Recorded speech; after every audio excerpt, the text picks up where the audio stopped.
วกเฮาหรือ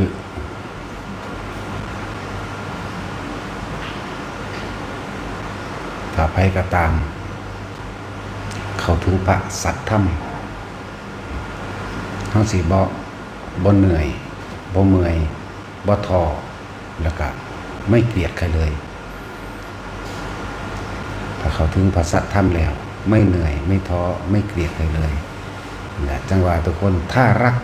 ตัวเองจริงๆเราจะไม่เกลียดใครเลยเราจะไม่เหนื่อยเราจะไม่ท้อเราจะไม่เกลียดใครเลยฟังดีๆด้วยคำนี้มันมีความหมายเข้าไปลึกซึ้งขึ้นยังไงเด้นั่นแหละบ่มีความท้อแท้อ่อนแอไม่มีความเหนื่อยไม่มีความเกลียดเนี่ยถ้าท่านรักตัวเองจริงๆแล้วก็ท่านจะไม่เหนื่อยท่านจะไม่ท้อท่านจะไม่เกลียดใครเลยให้ทุกคนให้เฮ็ดเขาทำใจให้ถึงตัวเองตรงนี้ให้มันได้จริงๆเถอะเห็นบุคคลผู้อื่นทั้งคนและสัตว์นั่นแหละเป็นดุจดั่งแขนขาอวัยวะของตนเป็นดุจดั่งความรู้สึกของตนเข้าใจคำว่าความรู้สึกของตนความรู้สึกของตนนั่นก็คือบ่มีผู้ใดอยากถูกรังแกบ่มีผู้ใดอยากมาถูกทำลายบ่มีผู้ใดอยากเจ็บอยากปวดบ่มีผู้ใดอยากให้ตัวเองตกทุกข์ได้ยากลำบากจักอย่างเลยแหละทุกคนก็ปรารถนาความสุขเสมอกันนี่คือความรู้สึกของตนแต่เรามีความรู้สึกแบบนี้กับทุกชีวิตสรรพสัตว์แล้วเราสิไม่เกลียดใครเลยทำใจทำจิตมันถึงผู้ใดว่างจิตเช่นนี้ได้เป็นเมตตานั่นแหละจึงเปลี่ยนจากความรักที่แบบโลกเขารักกันที่แรกก็อาศัยความรักแบบโลกก่อนราคะอาศัยแบบนี้คนเฮาถ้าบ่มีความยินดีพึงพอใจซึ่งกันและกันบ่เฮ็ดน้ำกันจะไม่คือผัวกับเมียถ้าแต่งงานกันไปแล้วก็สร้างฐานะสร้างครอบครัวสร้างความอยู่ดีกินดีร่วมกันย่านแต่ผัวแต่เมียบ่มีสุขย่านแต่ผัวแต่เมียบ่ถูกใจเอาอกเอาใจซึ่งกันและกันนี่เป็นความรักทั้งโลกแต่ถ้าความรักทั้งธรรมนี่มันเปลี่ยนจากความรักมันเป็นความเมตตาเห็นแก่นแท้ถึงสาเหตุแห่งความทุกข์คือความอยากได้อยากดีอยากมีอยากเป็นในระหว่างคู่ตัวผัวเมียอันเป็นก่อเกิดเริ่มต้นสร้างครอบครัวกับสร้างจิตวิญญาณอันอื่นอันเป็นความรักอันเป็นความผูกพันลูกหลานเหลนหล่อนสัตว์เลี้ยงและวัตถุสมบัติสิ่งของเป็นความเข้าไปยึดเหนี่ยวเข้าไปแต่ถ้าเข้าถึงพระสัทธรรมคือความจริงของสิ่งทั้งหลายทั้งปวงอนิจจังอนัตตาอนิจจังอนัตตาถ้าเข้าถึงตัวนี้แล้วมันจะวางทั้งหมดเมื่อมันวางทั้งหมดมันจะทำเพื่อผู้อื่นโดยไม่หวังสิ่งใดตอบแทนเลยนั่นแหละจะว่าเจาะลึกเข้าไปให้ถึงกลางถึงใจให้ได้ถึงกลางถึงใจจังหวะให้แต่ละคนพยายามถ้าจะทานคือการเสียสละจงทานให้หมดตัวหมดใจหมดตัวคือไม่หวังสิ่งใดตอบแทนในความอยากได้ดีอยากนี้อยากเป็นใดๆทั้งสิ้นไม่หวังผลในทานไม่มีจิตผูกพันในผลแห่งทานไม่มุ่งการสังสมในความอยากได้และอยากเป็นหมดตัวหมดความเห็นแก่ตัวทานศีลคือการรักษาผู้อื่นศีลคือการรักษาผู้อื่นไม่ให้เสียชีวิตและทรัพย์สินตลอดทั้งคนและสัตว์ภาวนาเห็นอารมณ์ความรู้สึกของตนคมจิตคมใจได้จนเข้าถึงว่าเห็นอารมณ์เห็นอารมณ์มันก็ละอารมณ์เท่านั้นแหละทุกข์ก็ย่อมเกิดขึ้นมาได้นั่นแหละปัญญารอบรู้รอบปัญญาทั้งโลกก็รู้แล้วมันสิเก่งมันสิลำมันสิรวยมันสิเหนือใครทั้งปวงก็สั่งล้วนแล้วแต่เป็นความเห็นที่ก่อไปเกิดปัญญาทั้งโลกว่างบ่เป็นปัญญาทั้งธรรมโลกิยะปัญญาแค่ว่าเอาชนะผู้อื่นได้ด้วยความร่ำความรวยหรือมีอำนาจแต่ว่าไม่มีอำนาจเหนือกรรมอย่างสันปัญญาทั้งโลกเก่งปัญญาก็ตามไปเกิดขึ้นเขาใ โลกุตระปัญญานี่เห็นปัญญาทั้งโลกเป็นอนิจจังเป็นอนัตตาเห็นปัญญาทั้งโลกมันก็แค่อาชีพอย่างหนึ่งทำให้เกิดความสำเร็จได้แล้วก็ตายไปแค่นี้ตายไปแล้วก็ไปเกิดใหม่ปัญญาทางธรรมคือเห็นตามความเป็นจริงทั้งหมดเลยไม่ควรเข้าไปยึดมั่นถือมั่นไม่ควรเบียดเบียนไม่ควรรังแกไม่ควรหลายๆอย่างที่เหตุให้เฮายึดติดนั่นแหละเรียกว่าปัญญาความรอบรู้ในกองสังขารความคิดนี้ไปเกิดหยุดความคิดว่าต้องเกิดนะเนี่ยที่สุดของมันก็ดีวิริยะมีความเพียรพยายามตามความเป็นจริงกับความจริงที่มันจะเกิดขึ้นได้จริงบ่แม่นเพียรพยายามแบบความปลอมๆหรือความเชื่อตามความเชื่อแล้วพยายามที่บวงสรวงทำพิธีหรือสิให้เทพเทวดาพรหมหรือให้ผู้อื่นมาปกปักรักษาตัวเองเป็นความพยายามที่ไม่เป็นตามความจริงแต่เป็นแค่ความเชื่อนี่พยายามต้องพยายามตามจริงเป็นความเห็นที่เป็นพิษนะความเห็นตามความเป็นจริงนั่นแหละคือสัมมาทิฏฐิแต่พยายามกับสาวยามโดยสัมมาทิฏฐิความอดความทนถ้าเข้าถึงสัจธรรมจริงแล้วนะคำว่าอดทนไม่ต้องอดทนนั่นเป็นปกติธรรมดาเป็นปกติธรรมดาเฮาสิอดทนไปอย่างในการไปช่วยเหลือบุคคลผู้อื่นเพราะเราไม่ได้ทำเพื่อเราแต่เฮาบ่ได้เฮ็ดเพื่อเฮาเองบ่มีความอดทนเลยมันว่างไปเบิดเลยความเพียรความพยายามขันติวิริยะนี่คู่กันเด้มันจะเป็นไปขันติวิริยะสัจจะคือความจริงรู้โลกิยะสัจจะโลกุตระสัจจะปรมัตถสัจคือความของตนถึงจริงหรือยังสัจธรรมหรือยังแหละจังว่า อธิษฐานแปลว่าตั้งใจมุ่งมั่นสู่จุดหมายด้วยความปรารถนาถ้ามันถึงจุดหมายแล้วเลยปรารถนาไปละบ่มีอย่างอีกบ่มีความปรารถนา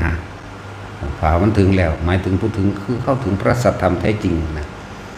ก็เหลือแต่คำว่าเมตตานั่นเองนะเมตตาจึงบอกว่าถ้าท่านรักตัวเองจริงแล้วก็เนี่ยท่านจะไม่เหนื่อยท่านจะไม่ท้อและท่านจะไม่เกลียดใครเลยทุกสิ่งทุกอย่างจะไม่มีอุปสรรคกับท่านไม่ใช่อุปสรรคไม่ใช่ปัญหานั่นแหละถ้ามันเข้าถึงเมตตาเพราะในเมตตานั้นมีอุเบกขาเป็นเครื่องรองรับอุเบกขาสิ่งใดสิ่งหนึ่งเกิดขึ้นกระทบอุปัตติคืออุบัติขึ้นเปขะหมายถึงว่าคำว่าขามาจากคำว่าสังขารอุปัตติเนี่ยอุเปกเห็นไหมอุปัตติหรืออุเปกเมื่อสิ่งใดสิ่งหนึ่งกระทบกระทั่งมันไม่ใช่ปัญหาไม่ใช่ปัญหาไม่ใช่เครื่องข้องไม่ใช่เครื่องขวางเพราะว่าไม่หวั่นไหวใจว่าเลยเรียกว่าอุเบกขาสิ่งใดสิ่งหนึ่งเกิดขึ้นกระทบกระทั่งเป็นธรรมดาสิ่งนั้นเป็นเสื่อมเป็นธรรมดาดับเป็นธรรมดาเพราะเราไม่ไปยึดมันเข้ามาจึงเรียกว่าจิตที่ตั้งมันแล้วไม่หวั่นไหวตั้งมันอยู่กับอย่างความว่างสุญญตาคือเก่าอุเบกขาสังเกตให้ทุกคนนะพยายามเบิ่งความรู้สึกของตนให้มากถ้าเรารักใครสักคนเราจะเป็นทุกข์กับสิ่งนั้นแหละถ้าเราเกลียดใครสักคนเราก็เป็นทุกข์กับสิ่งนั้นแหละเกลียดก็เพราะรักก็เพราะเกลียดอย่างสิพอใจกับไม่พอใจมันคือสิ่งเดียวกันน้อมนำไปสู่ความเวียนว่ายแต่เกิดคือเก่าทุกข์คือเก่าจึงว่าทุกคนให้เห็นเขามาว่าเรากำลังเป็นทุกข์กับสิ่งใดหรือเรากำลังเป็นสุขกับสิ่งใดนะถ้าเรากำลังเป็นสุขกับสิ่งใดเราก็จะทุกข์กับสิ่งนั้นนั่นแหละความรักความอะไรนั่นทั้งหลายนั่นแหละทำให้สัตว์เวียนว่ายตายเกิดมากที่สุดมันก็ตัวเดียวนั่นแหละอาสวะขยะอารมณ์ที่ยังคล้องอยู่ในความยินดีพอใจตัวเดียวหมายถึงว่าทุกคนให้เห็นความคิดเจ้าของนั่นแหละสรุปร่วมลงมาแล้วพยายามเฝ้าสังเกตความคิดของตัวเองให้ดีเมื่อความคิดแล้วก็เกิดความรู้สึกมีสองความรู้สึกคนส่วนมากพอใจกับไม่พอใจแต่ว่าความรู้สึกอันเป็นอุเบกขานี่ไม่มีเพราะว่ามันจะไปรักคนนั้นแล้วก็ไปเกลียดคนนี้แม้กระทั่งในคนบุคคลเดียวกัน มันก็ทั้งรักทั้งเกลียดในบุคคลเดียวกันนั่นเองนั่นแหละจึงว่าให้เบิ่งจอเข้ามาแล้วเอายังเป็นเครื่องยึดเหนี่ยวลมหายใจนั่นแหละว่าทุกคนทรงฌานทรงคือรักษาฌานแปลว่าเพ่งรักษาจุดใดจุดหนึ่งเอาไว้เพ่งไว้เอาไว้จุดใดจุดหนึ่งเอาไว้ในลมหายใจเข้าออกแล้วเฮาสิเห็นทุกสิ่งเคลื่อนไหวเองดอกอันยังล่ะคือทุกสิ่งคือความคิดเฮาเองบ่ว่าสิเป็นความคิดบ่ว่าสิเป็นความรู้สึกนั่นแหละแล้วมันก็จะเห็นรวบเข้าไปเองหรอกทำให้บ่อยทำให้มากทำให้ชินอันนี้ใส่ประสบการณ์ตัวเองจึงจะเห็นได้จึงจะรู้ได้ปล่อยหรือบ่ปล่อยทำให้บ่อยทำให้มากเดี๋ยวปล่อยเองเข้าใจว่าเขาไม่ได้เป็นผู้ปล่อยมันหรอกแต่เป็นผู้เห็นดูเขามันก็ปล่อยเองหรอกเป็นลักษณะนั้น แหละเพราะ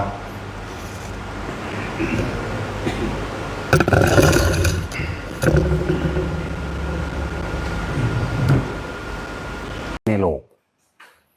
แล้วก็คนที่บ่นินทาผู้อื่นก็บ่มีในโลกคือกันคำว่านี้นินทาเนี่ยแปลว่าการพูดถึงกล่าวถึงคำว่านิทานแปลว่าได้ยินได้ฟังสืบต่อกันมาแต่ว่านินทาคือการกล่าวถึงพูดถึงนิทานกระจากได้ยินได้ฟังมาจากผู้กล่าวถึงพูดถึงนั่นแหละแต่คนที่นินทาด้วยความอิจฉาริษยาผู้อื่นนั่นนะอันนี้ก็อย่างหนึ่งนะบัดนี้เฮาสิเปลี่ยนแนวหนึ่งเฮาสิเปลี่ยนจากเรื่องร้ายกลายเป็นเรื่องดีคำนินทาที่เขานินทามาให้กลับน้อมเขามาหาตัวเองน้อมเขามาหาตัวเองจริงเท็จประการใดเอามาปรับเปลี่ยนตัวเองจึงบอกว่าให้เปลี่ยนจากร้ายกลายเป็นดีเปลี่ยนจากเรื่องยากให้เป็นเรื่องง่ายเข้าใจว่าเปลี่ยนจากเรื่องยากกลายเป็นเรื่องง่ายเปลี่ยนจากเรื่องร้ายกลายเป็นเรื่องดีจึงบอกว่าแต่ละคนไม่ถูกนินทานี่บ่มีในโลกนัตถินินทาอนันทิโตนี่บ่มีแล้วคนที่ไม่นินทาผู้อื่นก็บ่มีในโลกคือกันโดยเฉพาะตัวกูใจว่าถ้าเฮาหันเขามาเบิ่งเจ้าของเองกูก็เป็นคือเขานี่แหละนั่นแหละจึงบอกว่านินทาตัวเองดีกว่านินทาคือการกล่าวถึงเลยระลึกถึงบัดนี้ระลึกถึงสิ่งที่ตัวเองเคยเฮ็ดมาเป็นมานินทาตัวเองหาข้อผิดข้อพลาดข้ออะไรที่เฮ็ดให้เฮาทุกข์กังวลเล่าร้อนหาเบิ่งอารมณ์ใดที่มันไปของอยู่ติดอยู่นี่จึงบอกว่านินทาตัวเองดีกว่าไปหานินทาผู้อื่นนะจึงว่าเฮาเปลี่ยนจากเรื่องง่ายเรื่องยากให้เป็นเรื่องง่ายเปลี่ยนจากความร้ายให้เป็นเรื่องดีโดยการหันเข้ามาเบิ่งตัวเองนั่นแหละ ความรู้ใดๆก็ตามที่ได้ยินได้ฟังมาจากผู้อื่นหรือฝึกหัดด้วยตัวเองความรู้ทั้งหลายเหล่านั้นบ่แม่นว่าเอาไปเพื่อสิไปคมไปอวดหรือไปบอกว่าอันนั้นผิดอันนั้นถูกหรือกูรู้นั่นแหละเมื่อมีความเข้าไปยึดมั่นถือมั่นในความรู้ที่ได้ยินได้ฟังมาหรือการปฏิบัติตัวเองก็สร้างบ่แม่นเอาไปเพื่อจะไปข่มผู้อื่นอวดผู้อื่นหรือทำให้ผู้อื่นเสียหน้าหรือหักล้างขัดง้างในหลักการของผู้อื่นจังว่าทั้งเบิดความรู้ที่พระพุทธเจ้าเพิ่นพร่ำสอนแสดงมาทั้งเบิดให้พวกเข้าถึงนี่คือให้เข้าถึงตัวเองให้เข้าถึงตัวตนของเฮาเองตัวตนของเฮาคือความยึดมั่นถือมั่นอันใดเท่านั้นแหละ หลักการในการใส่เผยแผ่พระธรรมของพระพุทธเจ้าเฮาเพิ่นจึงถือเอาหลักการของเมตตากรุณามุทิตาอุเบกขาเป็นเครื่องสื่อสารสมานมิตรให้เกิดความบ่เบียดเบียนทำลายซึ่งกันและกันให้เกิดความเมตตาตนเองแล้วก็เห็นความสำคัญกับผู้อื่นเหมือนกันเขากับเฮาก็บ่ต่างกันกรุณาคือซอยเหลือกันบ่มีผู้ใดอยากถูกยากบ่มีผู้ใดอยากถูกเบียดเบียนก็ซอยเหลือกันมุทิตาคือความยินดีในผู้อื่นกระทำดี นั่นแหละจังว่าเป็นการข่มความอิจฉาริษยาอิจฉาริษยาเกิดการนินทากล่าวถึงหักล้างใส่ร้ายเพื่อสิลบล้างความดีผู้อื่นออกแล้วก็ยกตนขึ้นมาว่าตัวเองดีเก่งและรู้เนี่ยแล้วก็ให้ทุกคนหันเข้ามานินทาตัวเองกล่าวถึงตัวเองเนี่ยหลักในพระพุทธศาสนาเพิ่นก็เอาความเมตตากรุณามุตาอุเบกขาเป็นเครื่องประสานหมู่สัตว์โลกทั้งหลายให้เข้าถึงกันธรรมะจึงเป็นความจริงของทุกชีวิตสรรพสัตว์ที่มีความเกิดแก่เก็บตายเสมอกันเบิดบ่ได้เลือกชนชาติบ่ได้เลือกเผ่าพันธุ์แม้แต่สัตว์เดรัจฉานนะก็เกิดแก่เก็บตายเสมอกันเบิดมีความหลักตนเองเหมือนกันมีความปรารถนาความสุขความอยู่ดีเหมือนกันฉะนั้นพวกเฮาจึงบอกว่าคำนินทาหรือนิทานที่เราสืบต่อกันมาน้อมเข้ามาเบิ่งเจ้าของเด้อจังว่าทั้งเบิดนี่ถ้าเฮารู้แจ้งธรรมชาติของโลกรู้แจ้งความเป็นไปแล้วอนิจจังอนัตตาทั้งเบิดโลกนี้เป็นโลกแห่งอนิจจังโลกอนัตตา ถ้าผู้ใดเข้าถึงกฎแห่งพระไตรลักษณญาณแห่งความจริงของสิ่งทั้งปวงคือโลกทั้งเบิดนี่แหละถอนอัตตาตัวตนจากความเข้าไปมีอารมณ์ในความใคร่อยากถอนอัตตานุทิฏฐิจากมีความเห็นว่าเราถูกผู้เดียวผู้อื่นผิดถอนถ้าเฮาบ่ถอนถ้าเฮาบ่เห็นตัวเองเฮาก็สิติดอยู่ในโลกอันนั้นแหละเนี่ยจังว่าโลกนี้เป็นธรรมคู่เป็นของคู่ถ้ามีนินทาก็ต้องมีสรรเสริญนั่นแบ่งแยกเอาเด้นินทาคนนี้ก็สิสรรเสริญคนนั้นเพื่อหักล้างถ้ามีถูกมันก็เลยมีผิดแม่นบ่ล่ะถ้ามีได้มันก็เลยมีเสียถ้ามีสุขมันก็เลยมีทุกข์นั่นแหละแต่ว่าสิ่งที่อยู่โดดเดี่ยวแต่เพียงผู้เดียวบ่เกี่ยวของกับไผคืออุเบกขาเฮ็ดจังใดเฮาสิถึงคำว่าวางจิตเป็นกลางเสมอภาคทุกชนชาติสรรพสัตว์เป็นหนึ่งเดียวกันเบิดทุกคนเกิดมาเป็นธาตุทั้ง4ทั้งเบิดนั่นแหละดินน้ำไฟลมประกอบกันเข้าแล้วเฮามาหลงอิหยังก็ไฟลมดินน้ำอันนี้จังว่าทุกคนหันเข้ามาหาตัวเองนินทาตัวเองสั่งสอนตัวเองเห็นตัวเองให้มันได้ถ้าเวลาใดเขานินทาเฮาให้น้อมเข้ามาโลดบุคคลไม่ถูกนินทานี่ไม่มีในโลกและบุคคลที่ไม่นินทาผู้อื่นก็ไม่มีในโลกเหมือนกันโดยเฉพาะตัวกูเนี่ยหันเข้ามาโดยเฉพาะตัวกูโลดเน้นตัวกูโลดนี่แหละมันจังสิเห็น เห็นแต่ของเองนั่นแหละเขาสิเห็นดอกมันอารมณ์อันใดที่มันเขามันเหนียวรั้งกับของไว้กับกูนี่ละเหนียวรั้งกับของไว้เองเหนียวรั้งกับเหนียวรั้งไว้ในนินทาสรรเสริญเห็นว่าล่ะนินทาสรรเสริญกับแบ่งแยกสุขกับทุกข์กับแบ่งแยกอีกได้มากกับเสียไปกับแบ่งแยกอีกแหละเป็นเรื่องสั้นแล้วก็ให้เฮาหันเข้ามาเบิ่งอารมณ์ราคะความยินดีพอใจในรูปในกลิ่นในรสในเสียงสัมผัสต่างๆนานาสารพัดถ้าเฮารู้เท่าท่านราคะของตัวเองตัวกูเองเนี่ยราคะความยินดีพอใจในรูปในรสในกลิ่นในเสียงในสัมผัสและอารมณ์แห่งความรู้สึกเรียกว่าราคะแต่เฮาเห็นท่านนี้แล้วบัดนี้โทสะก็เกิดได้โมหะก็เกิดบ่ได้โลภะก็เกิดบ่ได้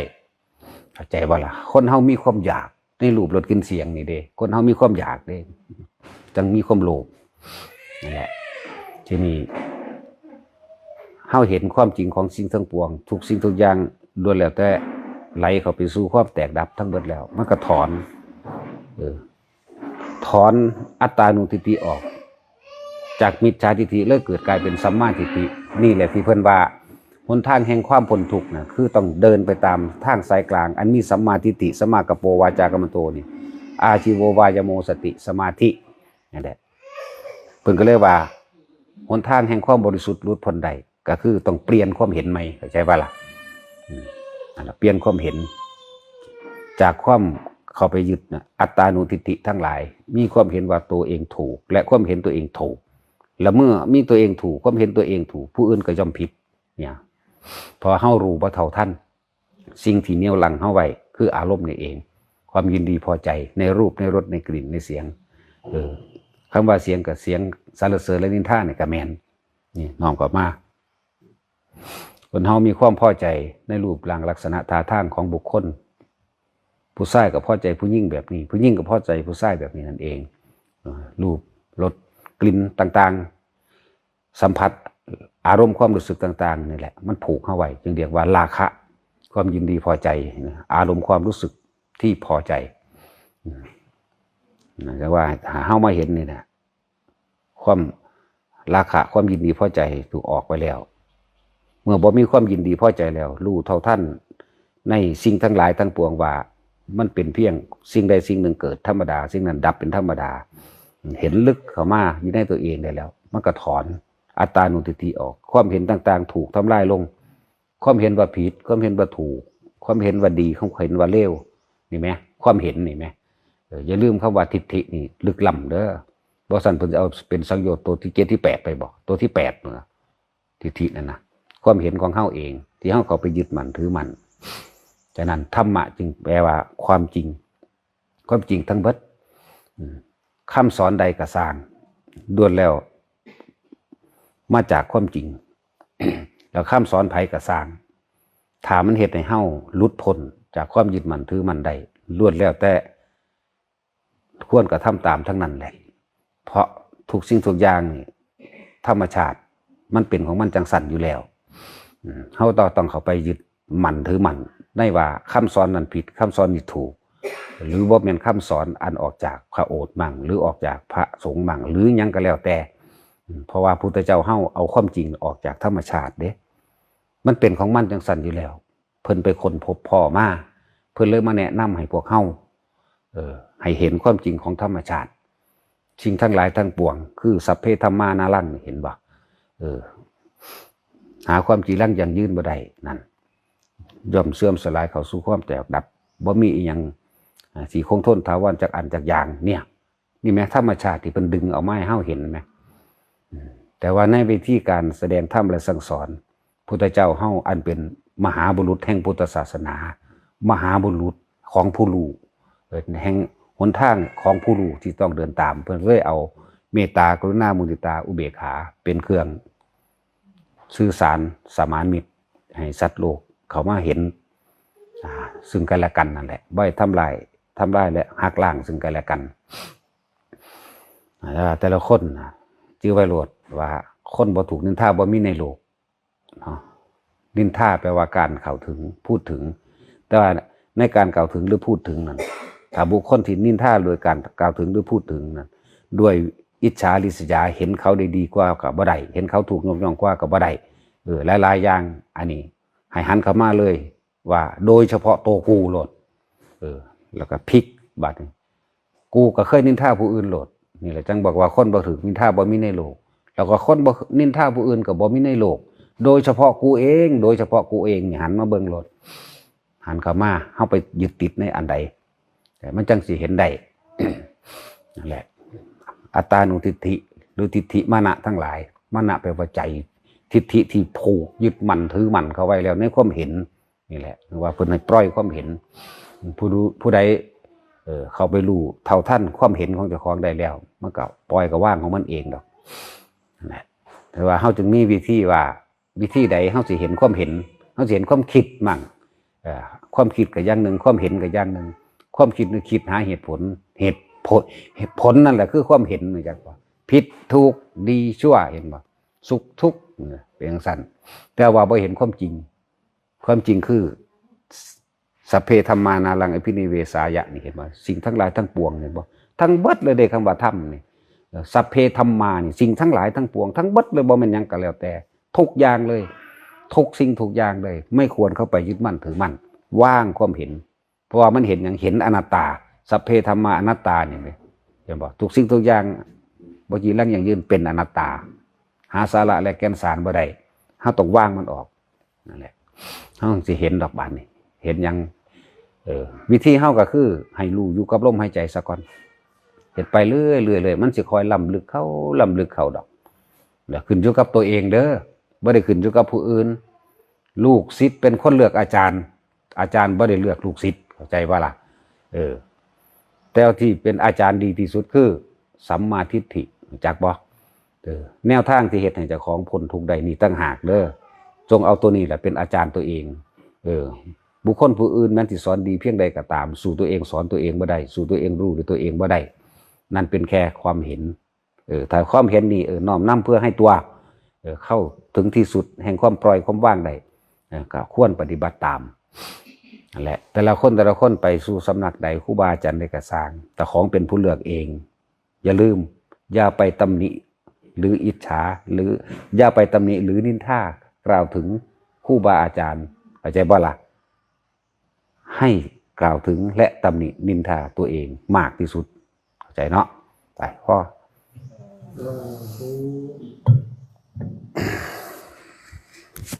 มื้อนี้ก็บวชอีกสองลูก2 คนพวกที่ว่ามีพ่อแม่ป่วยหรือญาติป่วยควรสิเฮ็ดจังไดที่ถามมาจังซั่นก็ให้ฟังธรรมะหาธรรมะที่มันเป็นเกี่ยวกับการสิเฮ็ดให้หลุดพ้นไปเลยโลดมาให้เราฟังพวกดูแลคนป่วยว่าสิเฮ็ดจังไดแบบใดว่าให้หาธรรมะที่เพิ่นแสดงธรรมเกี่ยวกับความเกิดความตายนั่นแหละความมาทุกข์ความว่ายากความมาลำบากนั่นแหละแล้วก็คนที่ฟังอยู่นั่นก็น้อมจิตฟังตามทำความรู้สึกอยู่กับลมใดพร้อม บ่รู้ละวันที่ตายบาดใดในหลายๆพระสูตรพระดอกที่เพิ่นนำมาแสดงพระคุณสูตรพุทธเจ้าแสดงธรรมแล้วก็ไปพอดีถึงวัดพอดีผู้นั้นก็ตายนะพระคุณะนั่นแหละคือว่าอานิสงส์ของการฟังธรรมนั้นเฮ็ดให้สนใจน้อมเข้ามาสนใจตัวเองประกอบกับธรรมที่เพิ่นแสดงตามความเป็นจริงนั่นแหละเพิ่นผู้ฟังก็ฟังไปก็เริ่มมีความเข้าใจเห็นตามความเป็นจริงได้จริงกับประสบการณ์จริงในชีวิตจริงของเจ้าของเองล่ะแม้ความเกิดก็เป็นทุกข์ความแก่เป็นทุกข์เนี่ยความเจ็บไข้ได้ป่วยไม่สบายเนี่ยเป็นทุกข์สิ่งใดไม่ได้ดังใจสิ่งนั้นก็ย่อมทำให้เป็นทุกข์เป็นสาเหตุแห่งทุกข์ความพัดพรากจากสิ่งที่รักเป็นทุกข์นะสิ่งใดสิ่งหนึ่งเกิดขึ้นเป็นธรรมดาสิ่งนั้นย่อมดับไปเป็นธรรมดาบ่ว่าบุคคลสัตว์สิ่งของทั้งหลายหาความจีรังยั่งยืนเที่ยงแท้ไม่ได้นี่นะ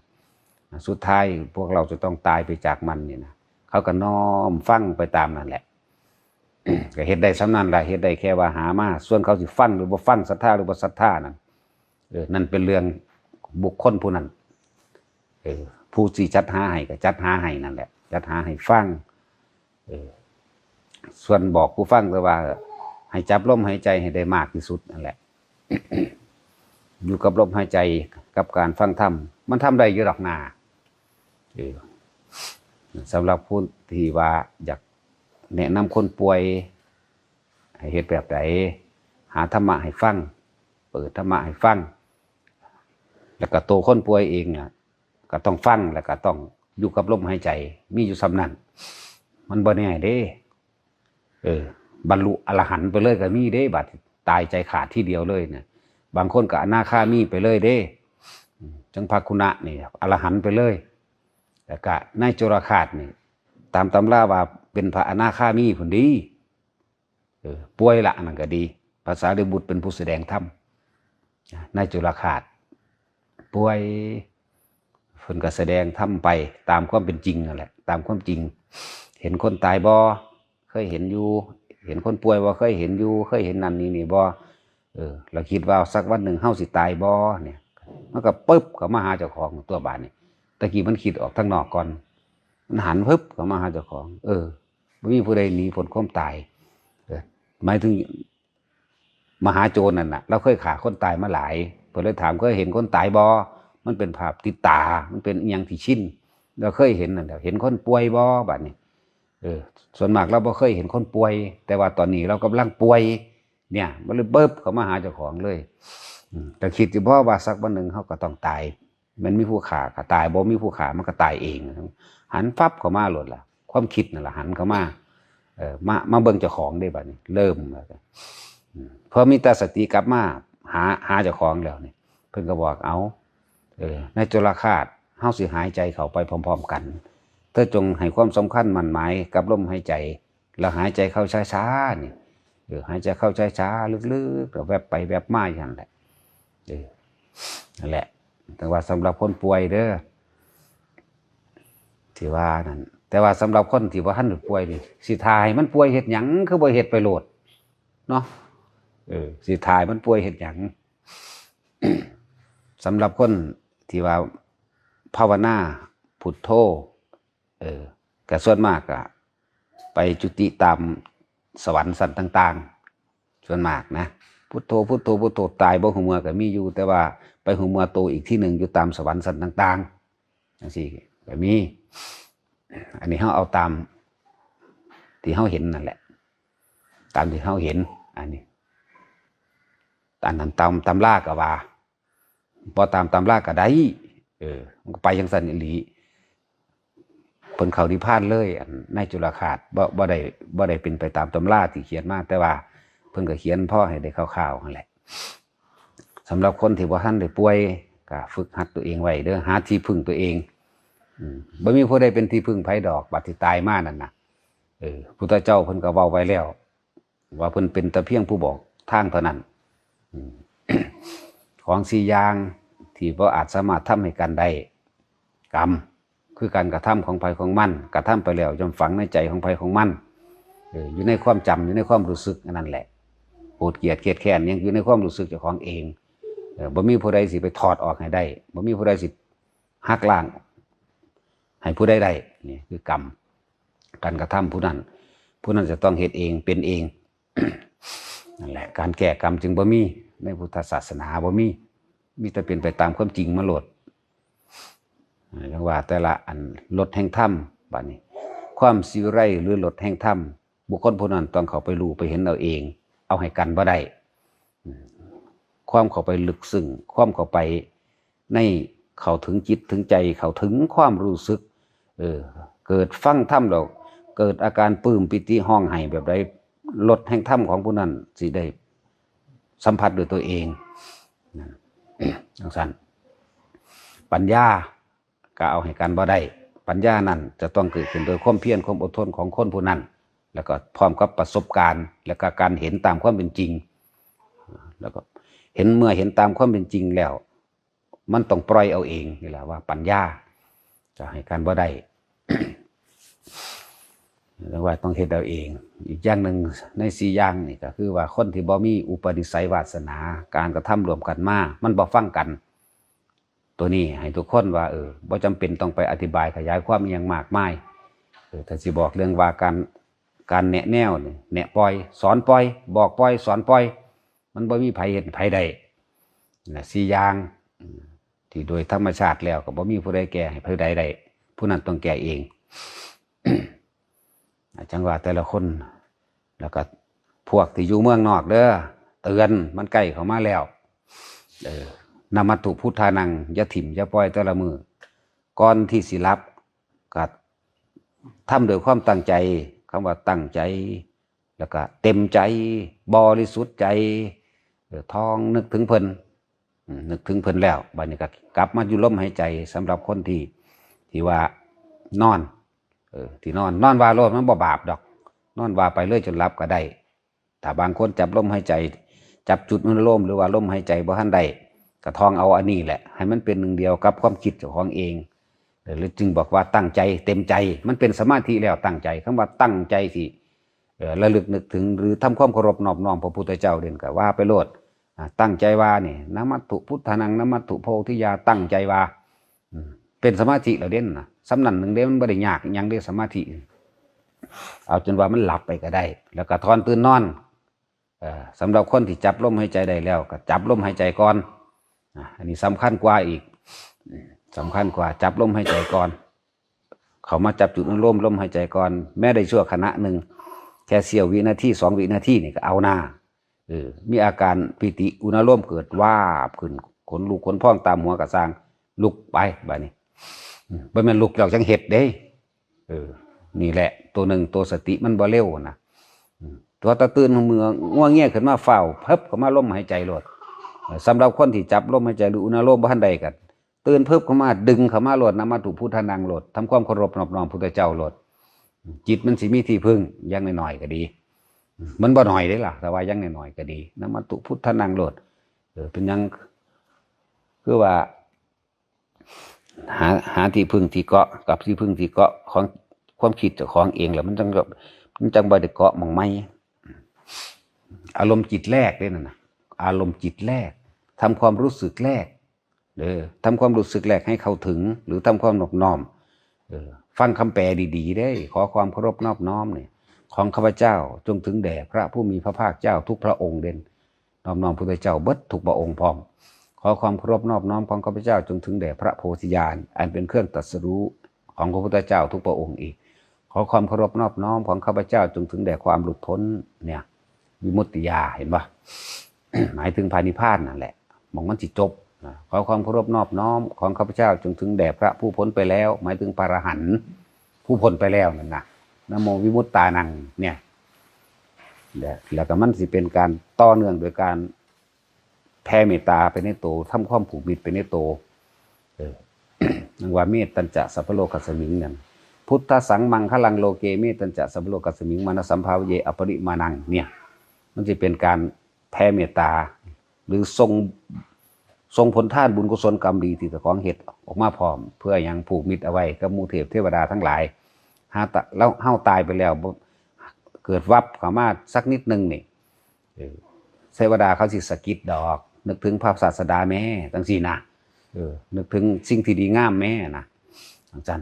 พุทโธกัมมัฏฐโมกัมมัจจุติสัมพุทโธเป็นตัวต่อท้ายนี่กรรมอันใดนี่หรือกรรมใดๆขอให้อโหสิกรรมซึ่งกันด้วยอำนาจแห่งองค์พระสัมมาสัมพุทธเจ้าเถิดเด่นนะคำเต็มมั่นบัดนมัตถุพุทธนังนมัตถุโพธิยานะโมวิมุตตนังนะโมวิมุตติยานะโมสัพพัญญุตยานะเนี่ยพุทธสังมังคลังโลเกเมตตัญจะสัพพโรกัสสมิงมานะสัมภาวเยอปริมานังพุทโธกัมมัฏฐโมกัมมัจจุติสัมพุทโธเนี่ยคือมันร่วมเป็นสำเร็จแล้วไว้ในหันแหละคนที่เดินทางไปทั้งใดก็แล้วแต่ถ้านึกไปในใจเนี่ยแผ่เมตตาหรือว่าทำความผูกมิตรไปกับภพภูมิต่างๆไปตามถนนหนทางเลยเด้คนขับรถก็ดีสาวาซ้ำนี่นึงก็สิขี้ข้านบาปานนั้นบ่คนก็เลยเนาะถ้าข้านบาหลายก็ตายซะสาซ้ำนี่นึงก็เลย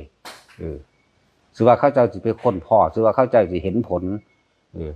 เห็นด้วยตัวเองได้บ่แม่นไปว่าไปฟังไผมาว่าอีกเด้อันนี้ก็เลยแต่ว่าคำสวดคำเว้ามานี่บ่แม่นว่าแต่งเอาเองเด้เอาน้ำเพิ่นนมัตถุพุทธนังพระพุทธเจ้าแต่งพุทธเจ้าเป็นผู้ว่ามาแม้นพระพุทธเจ้าทั้ง7พระองค์ไม่เคยห่างร้างนี่แหมไม่เคยห่างร้างนี่มันธรรมดาเด้เป็นไรมัตตาวิปัสสีภัสสิขีพุทธะพระเวสสัมภูพระกากุสันโธโกนัมพสะกัสสปะแม้เราตถาคตก็ไม่เคยให้ห่างให้ร้างให้ว่างจากการระลึกนึกถึงอันนี้เลยนี่นะแล้วตอนเพิ่นเกิดเป็นนกยุ่งเพิ่นก็ว่าสำนึงแต่ว่าตอนเพิ่นบรรลุแล้วเพิ่นก็ต่อมาอีกสำนึงเด้จังซี่อันนี้จังว่าบ่ได้แต่งเองดอกตัวนี้แต่ว่าอันที่เห็นเองรู้เองนี่ตั้งหากนี่รถแห่งธรรมละอันนี้ว่ามีคุณานุภาพขนาดใดแล้วนี่แหละรถแห่งธรรมเอาให้ไผบ่ได้ความสีวิไลความเข้าไปเห็นเองความเข้าไปลึกซึ้งเองเลยมันบ่มีคำอธิบายได้มันเลยว่าเข้าไปลึกซึ้งนะมันเป็นสั่นนั่นแหละแล้วก็พุทธสังมังคลังโลกีนี่ก็บ่แม่นแต่งเองอีกตอนที่เขาเจ้าเวียนทักษิณาวัตรเวียนขวา3รอบต่อพระธาตุพนมกับพระ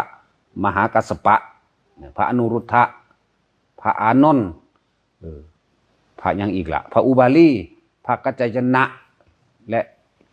ตั้ง500องค์คนละที่เขาจะเวียนพุทธสังมังคลังโลเกเมตตัญจะสัพพโลนี่เฮาตัวนี้มาต่อเขาส่วนพุทโธกัมมัฏฐโมนั่นน่ะ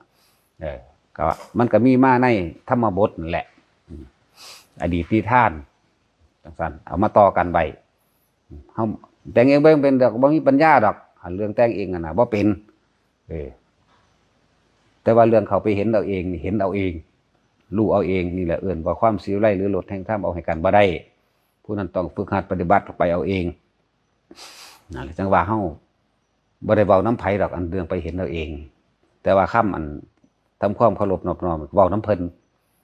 ตัวนี้แต่งบ่เป็นแล้ว ให้รักษาชีวิตของเจ้าของไว้เพื่อมีได้โอกาสได้มาสร้างความดีเข้าใจว่าล่ะที่ว่าพวก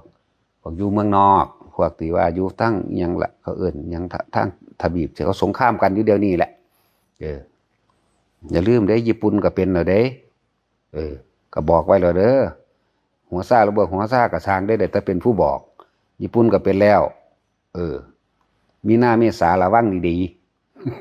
ๆเขาก็เริ่มแล้วเด้พวกเขาจับมือกันแล้วเขาเมียนได้บัดนี้จากบ่ล่ะนอกเรื่องจักหน่อยแต่ว่าบ่เดือกหรอกบ่นอกเรื่องดอกเด้ออาจสินอกเรื่องแต่ว่าคนที่ฟังธรรมะอยู่เนี่ยบ่แม่นเรื่องนอกเข้าใจว่ามันเป็นเรื่องในของเจ้าของเองเด้อให้รักษาตัวเองไม่มีผู้ใดไปรักษาเจ้าของแบบหลวงพ่อก็เบาซื่อๆได้บ่ไปรักษาไผเป็นเด้แต่ไผสิเป็นสิตายเด้แต่เจ้าของก็สิตายคือกันจักว่าล่ะ และทำที่พึ่งตัวเองตนนั่นแหละเป็นที่พึ่งของเจ้าของเองผู้อื่นพึ่งบ่ได้ดอกบัดสุดท้ายมานั่นน่ะ จึงสั้นจังว่าทุกคนขยันมันเฮ็ดแน่ทำให้บ่อยทำให้มากนี่บ่แม่นไปนั่งเฮ็ดแล้วทิ่มการทิ่มงานเด้หรือว่าผู้เทียนระลึกนึกถึงบทพุทธมหาจักรพรรดินี่นะนมัตถุพุทธนังนมัตถุโพธิญาณนี่มันบ่ได้ห้องกากๆให้ผู้ใดยินน้ำดอกมันก็เว้านึกเอาอยู่ในใจนี่ขับรถมันก็ท่องได้ดอกนึกไปเรื่อยๆเกิดความเคยชินในจิตมันก็เป็นการทรงฌานคือกันเด้นั่นน่ะเพ่งอยู่ในอารมณ์เดียวอันเป็นหนึ่งในบทระลึกนึกถึงพุทธเจ้านี่เนี่ยมันเป็นสมาธิคือกันได้บัดนี้มันเป็นอารมณ์จิตใดหนึ่งคือกันได้บัดนั่นแหละ ถึงว่าพวกอยู่เมืองนอกก็พากันว่าแน่ฝรั่งก็ว่าได้เด้ฮะนี่นมัตถุพุทธนังมันเป็นเสียงบาจังสี่ก็ว่าไปเห็นตัวว่าสร้างหัวมึงเด้เนาะ ผู้ใดมีผัวมีเมียฝรั่งสอนกันเด้อมันไม่ได้เกี่ยวกันได้คำว่าธรรมะกับศาสนานี่มันเป็นความจริงธรรมะนี่เป็นเรื่องจริงของทุกชีวิตสรรพสัตว์เป็นเรื่องจริงของสิ่งทั้งปวงมีเกิดมีตายคนที่หักตายบ่เอาแม่มึงบ่ให้น้ำกันโลดจริงบ่ล่ะเนี่ยนี่แหละธรรมะนี่เป็นภาษาใจเป็นภาษาความรู้สึกที่เฮาถ่ายทอดในภาษาพูดภาษาเขียนมันยากอยู่เด้มันเป็นความเข้าไปรู้เข้าไปในหันในความจริงในความรู้สึกถึงพริกถึงขิงจริงๆพุ่นเด้งานธรรมดาเด้บ่ได้เกี่ยวกับว่าศาสนานั้นศาสนานี้เด้ศาสนาใดมันก็ตายคือกันกินข้าวคือกันมันก็ฮ้อนกันหนาวก็ให้น้ำกันคือกันอยู่มั้ยมันก็นอนน้ำกันมีลูกน้ำกันคือเก่าอยู่มั้ยนี่แม่ความจริงมันมั้ยมันบ่ได้เกี่ยวว่าศาสนาพุทธศาสนาคริสต์อิสลามเด้นั่นธรรมะเป็นเรื่องจริงเป็นความจริงของทุกชีวิตสรรพสัตว์ทุกเหมือนกันร้อนหนาวเหมือนกันหวาดกลัวย่านตายเหมือนกันกล้าเหมือนกันนี่แม่แล้วก็สามารถทำความสงบได้เหมือนกันเนี่ยมันบ่ได้แบ่งมันบ่ได้แยกเด้ทุกสิ่งเนื่องกันอยู่ทั้งเบิดนั่นแหละเป็นหนึ่งเดียวกันจักรวาลนี่ก็เป็นหนึ่งเดียวกันคนก็หนึ่งเดียวกันเบิดนั่นแหละถ้าผู้ใดยังแบ่งยังแยกก็ผู้นั้นก็ยังทุกข์นั่นแหละจังว่าเตือนให้พากันทำให้บ่อยทำให้มากเนี่ยนึกเอาในใจนั่นแหละพวกที่จับจุดนั้นร่มได้แล้วก็จับไปเฮ็ดไปทั้งสองอย่างนั่นแหละมันนั่งจับเบิดมือบ่ได้ก็เอาอันนี้เข้ามาสลับแทนเอานามวัตถุเข้ามาสลับแทนเอาอย่างไรทุกๆคนนั่น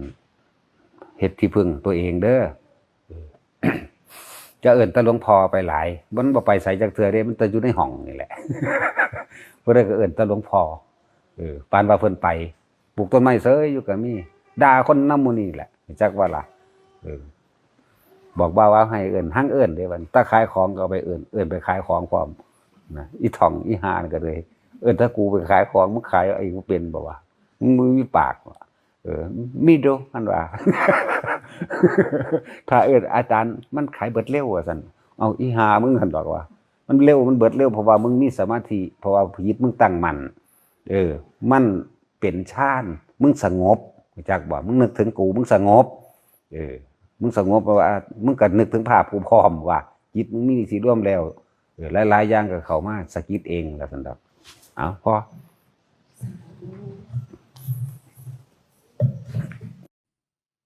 มันเลยบ่ได้อานิสงส์อันพึงปรารถนา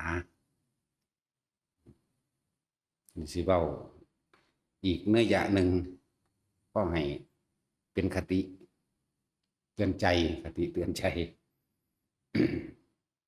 การท่านที่ว่าสูงสุดในเรื่องของวัตถุก็คือวิหารทานหมายถึงที่อยู่อาศัยไปพร้อมนั่นแหละนี่ก็สูงสุดอันหนึ่งคนที่ท่านลักษณะนี้ท่านว่าร่วมซื้อที่ดินร่วมสร้างวิหารจังสินะสร้างวิหารและที่ดินถ้าเฮาบ่เอา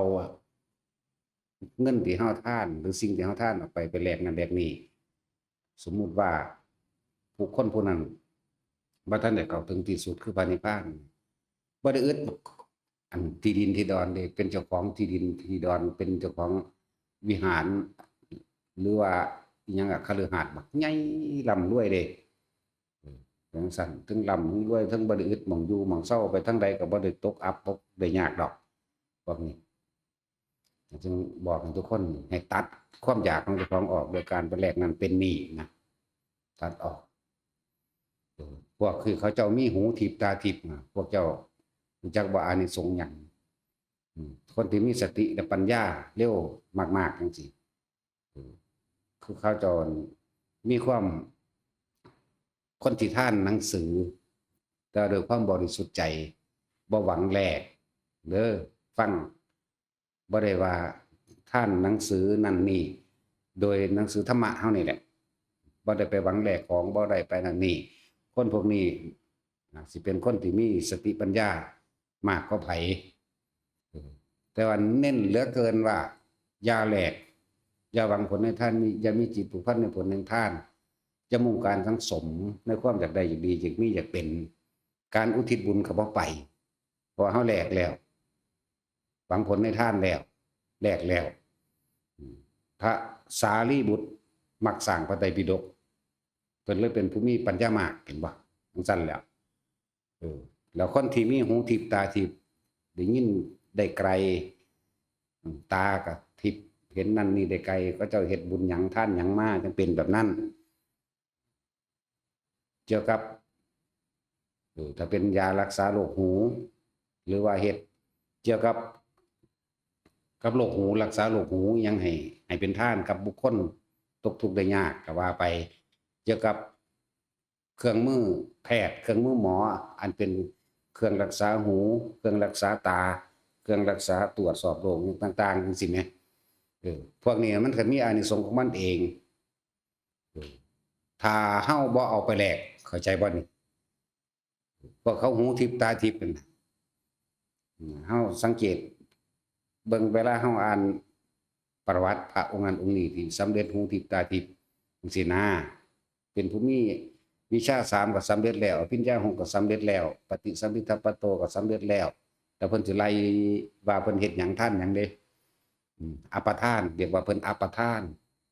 ตะกี้เป็นอุปาทานบัดนี้มันอปาทานทิ่มความเคยความยึดมั่นถือมั่นเจ้าของมาแล้วเลยเอิ้นอปะทานเพิ่นได้เคยถวายยารักษาโรคกับพระพุทธเจ้าองค์นั้นมั่งถวายสมอมั่งถวาย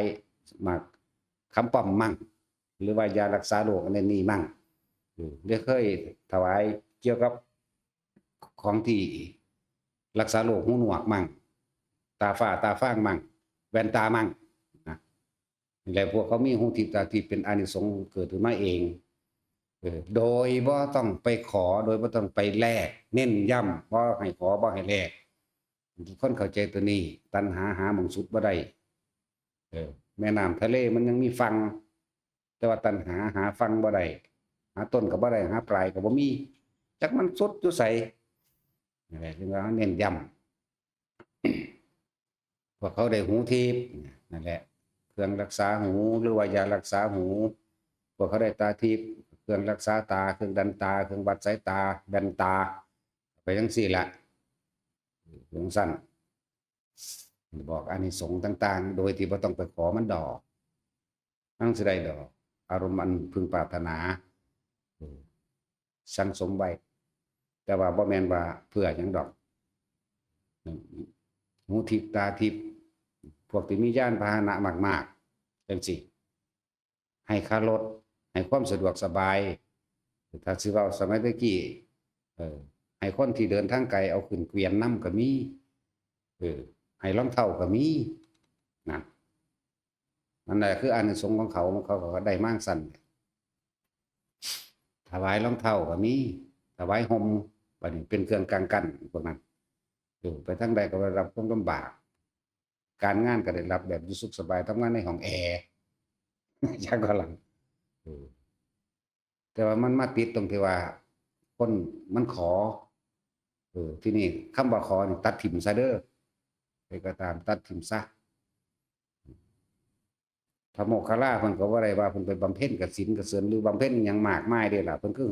มีฤทธิ์มีเดชเหาะเหินเดินอากาศก็มีหูทิพย์ตาทิพย์ตามระดับของเพิ่นเองเป็นระดับอยู่เด้บ่แม่นตลอดผู้ที่ตาทิพย์ยาวไกลมากที่สุดคือพระอนุรุทธะเด้พระโมคคัลลายังมีขอบเขตอย่างหนึ่งอยู่หั่นน่ะบ่ซั่นเพิ่นสิเบิ่งพุทธเจ้าตอนเข้าสู่อนุปรินิพพานบ่เข้าสู่โอ้ดิ42แสนโกฏสมาบัตินั่นมีผู้เดียวฮู้ได้เห็นได้จังซี่นะก็ว่าแล้วว่าพระโมคคัลลาตายก่อนตายก่อนพุทธเจ้าตายก่อนพระสารีบุตรพร้อมบ่นั่นแหละอย่างว่าคือจังเฮาว่าอยากได้หนังสือนี่คือความต้องการที่เฮาอยากได้เพื่อให้ภิกษุทั้งหลายได้ศึกษาแนวทางของปฏิบัติ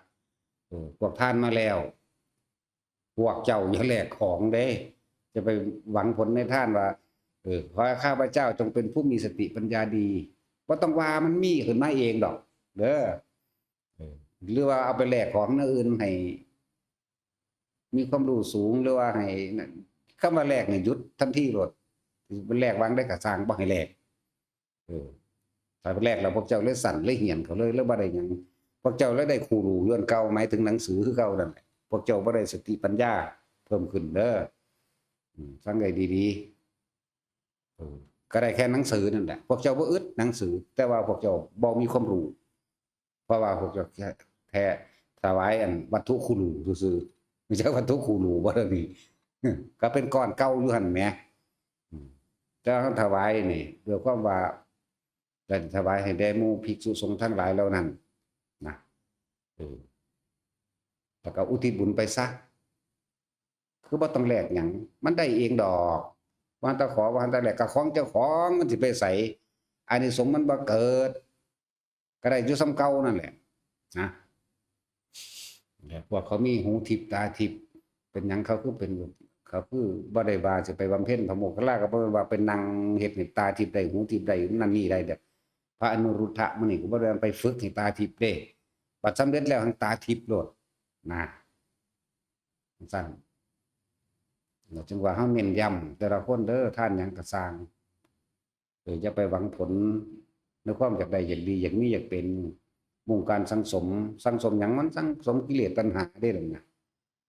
แทนที่สิได้มีอานิสงส์ไปในทางสิได้รู้ธรรมบรรลุธรรมไปสิบ่ดีก็บอกนะนี่ล่ะแห่งจึงเน้นย้ำเด้อเบื้องต้นให้แต่ละคนให้วางจิตให้ถูกวางความคิดให้ถูกวางความเห็นให้ถูก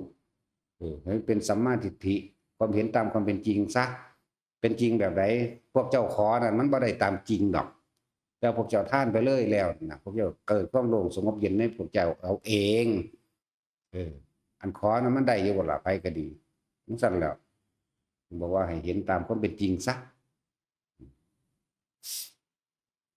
สั่นคืออานิสงส์ของการใส่เครื่องมือแพทย์เครื่องมือหมอยารักษาโรคต่างๆบุคคลเพิ่นน่ะเป็นผู้มีอาพาธน้อยโรคน้อยสิว่าบ่มีโรคเลยก็บ่แม่นมีอยู่อย่างน้อยๆก็เป็นโรคชราก็เป็นโรคเด้จังซั่นแหละก็มีอยู่ผู้บ่มีโรคเลยในสมัยนั้นก็มีอยู่พาหิยะรุจิริยะหลวงพ่อพาหิยะรุจิริยะมีแต่โรคชราอย่างเดียวแล้วก็ตายโลดคือมันเบิดอายุของมันเองโดยว่าให้เจ็บหัวปวดแขวบ่มีเป็นหวัดเป็นเวิร์ดบ่มีแต่ชราอย่างเดียวจังซั่นเป็นผู้มีอาพาธน้อยเป็นเอตทัคคะด้านผู้มีอาพาธน้อยก็ยังมีเห็นบ่เนี่ยยังว่าอาพาธน้อยเด้อครับน้อยมีอันเดียวเฒ่าตาย มันสั้นแล้วอื่นๆเพิ่นก็ยังมีอยู่เอออย่างภาษาลีบุตรนี่สิเป็นโรคกระเพาะโรคกระเพาะภาษาบ้านเฮาว่าง่ายๆเจ็บท้องดูเออท่านพระโมคคัลลาว่าสมัยท่านเป็นฆราวาสท่านได้กินยาหยังหรือว่าโอ้ยสมัยนั้นแม่นั้นเอาข้าวคลุกน้ำตาลน้ำอ้อยมาให้กินแล้วก็เศร้าดอกครับเออเพราะถ้าเป็นจังซั่นล่ะครับพระโมคคัลลาก็ไปบิณฑบาตมาจากอุปถากจากอันปวารณาไว้นั่นแหละก็ได้มาอยู่ในอยู่มื้อหนึงบัดนี้เป็นอีกเบิ่งดูน่ะเป็นอีกครับแล้วถามคือเก่านั่นแหละโอ้ถ้าเป็นลักษณะนี้ให้เอาน้ำอ้อยเด้อน้ำอ้อยสมัยตะกี้แหมรุ่นเฒ่าๆดูพ่อเขาใช้ยังสินเขาเคยเห็นอยู่แม่นบ่น้ำอ้อยอีหลีแม่เอางัวยางอ้อมไปเอางูควายอ้อมไปแล้วมาเคี่ยวเป็นก้อนเป็นตั้งๆแหมนั่นแหละแล้วมาขูดใส่เขาก็บอกพระโมคคัลลาว่าคือเก่าล่ะเดี๋ยวผมสิจัดการให้นะเพิ่นก็ไปบิณฑบาตมาเนาะมันก็เหลือล้นบาทเต็มบาทจะว่ามีของใส่ลุงตุงนั่งมาพุ่นล่ะแต่ว่าเพิ่นมาเห็นโทษแนวใดล่ะว่าแต่เฮายังขึ้นเป็นสร้างความเดือดร้อนให้แก่หมู่อุปถากอุปถัมภ์หมู่ปวารณาไว้เนาะถ้ามันสิตายเพราะว่านี่ให้มันตายซะเฮ็ดจังได๋มันก็สิตายอยู่แล้วต่อไปนี้เฮาสิบ่กินอีกนั่นแหละเพิ่นคว่ำทิ่มเลยเด้นั่นบาตรที่พระโมคคัลลาเอามาให้ในอาหารเท่านั้นในยานะ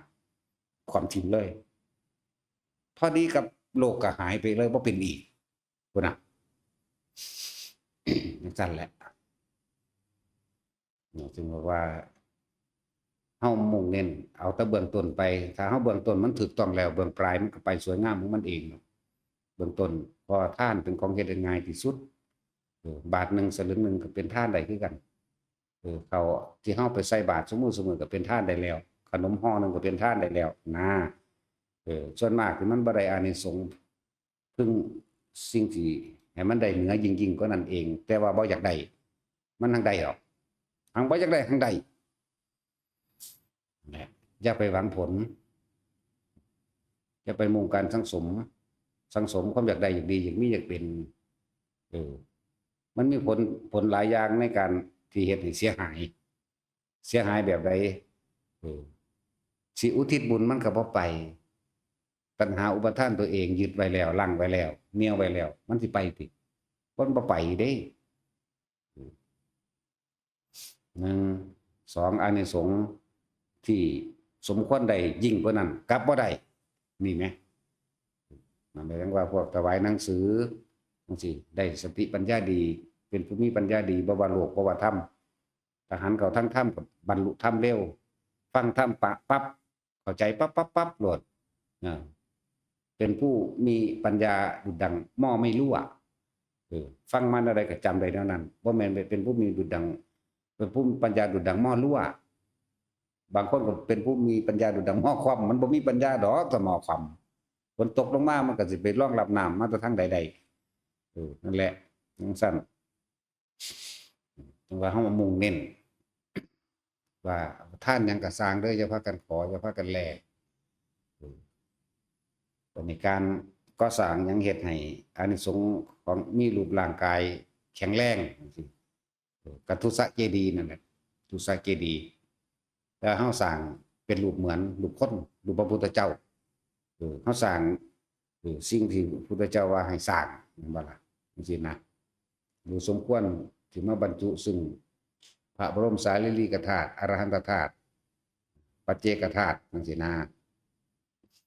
สร้างแต่สมัยแต่เก่าก่อนก็สร้างเป็นรูปบาทคว่ำไว้ต่อมาเขารูปโอกับขันนั่นแหละเดียวกันนั่นแหละมันเป็นลักษณะเดียวกันเป็นรูปคือขันงุ้มไว้บาทคว่ำบาทงุ้มไว้ต่อมากับมีศิลปะยังเพิ่มเติมมากขึ้นมาเรื่อยๆก็เลยเฮ็ดเป็นรูปทรงดอกบัวมั่งเห็นบ่ล่ะทรงดอกบัวมั่งก็ทรงเหลี่ยมนั่นทรงเหลี่ยมนี่ทรงปราสาทนั่นนี่มั่งคนเลยเข้าใจไปผิด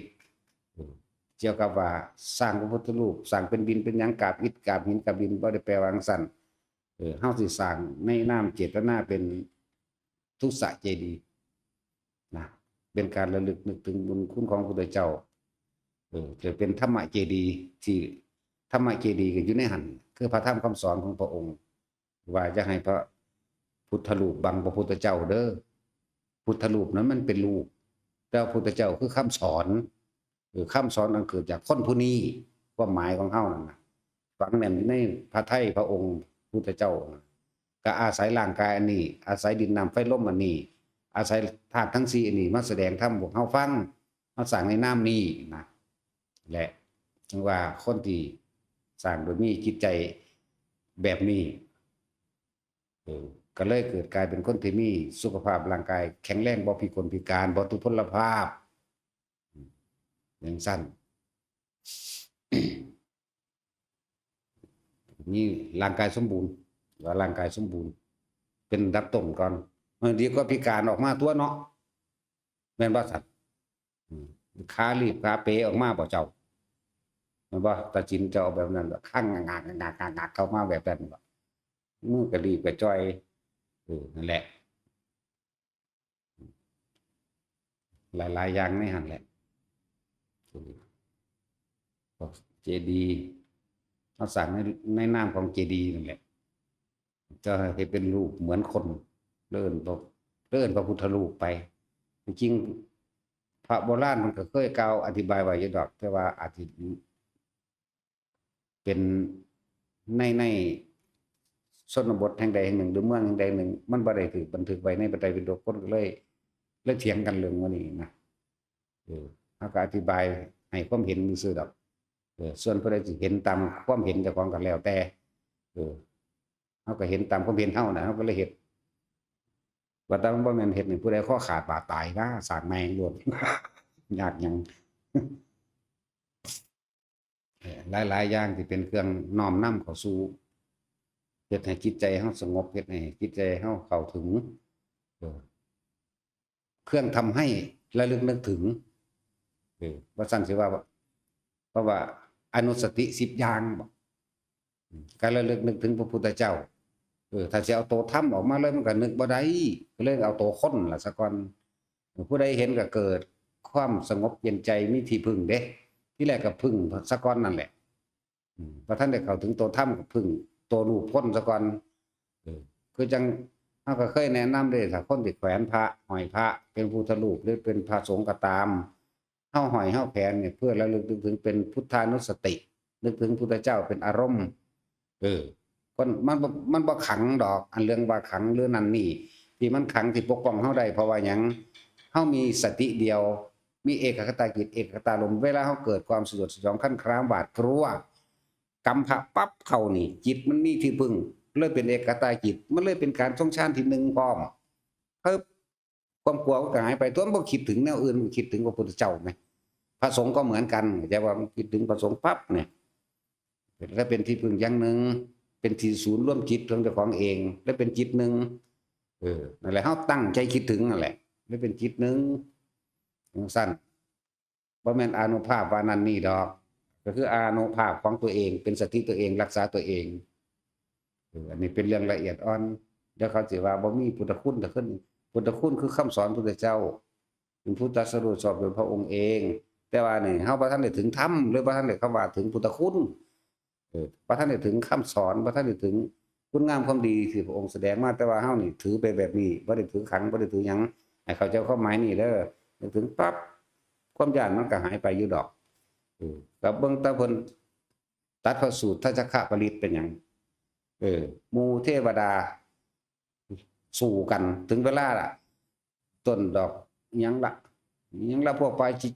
เปปจิติหยังแหละสู้กันนั่นน่ะหัวหน้านี่เอาธงนั้นเอาธงนี้มาให้นะลืมแล้วแต่โดนเรา30กว่าปีแล้วนั่นแหละว่าให้นึกถึงผู้เป็นหัวหน้าแต่ว่าความสุดจงคันคำยังบ่หายไปก็ให้นึกถึงร่องหัวหน้าหมายถึงพระสงฆ์จังซี่นะความสุดจงคันคำยังบ่หายไปอันนี้เปรียบเทียบแต่ว่าบัดนี้ผู้ใดเอาพระพุทธพระธรรมพระสงฆ์เป็นที่พึ่งได้บัดแล้วกระทั่งจิตเพ่งอยู่ให้อารมณ์ที่เป็นหนึ่งความสยดสยองคันคามหายไปเพราะมันบ่มีความคิดในขณะที่มันปึ๊บเข้ามานี่มันก็หายตัวมันบ่คิดแหม เมื่อมันบ่คิดดอกกล้าก็ไม่มีกลัวก็ไม่มีมันก็หายตัวมันเป็นอารมณ์เป็นหนึ่งล่ะเห็นบ่เป็นจังซั่นมันยาวเว้าเรื่องนี้มันยาวอยู่ในทัศคะปริตนั่นแหละ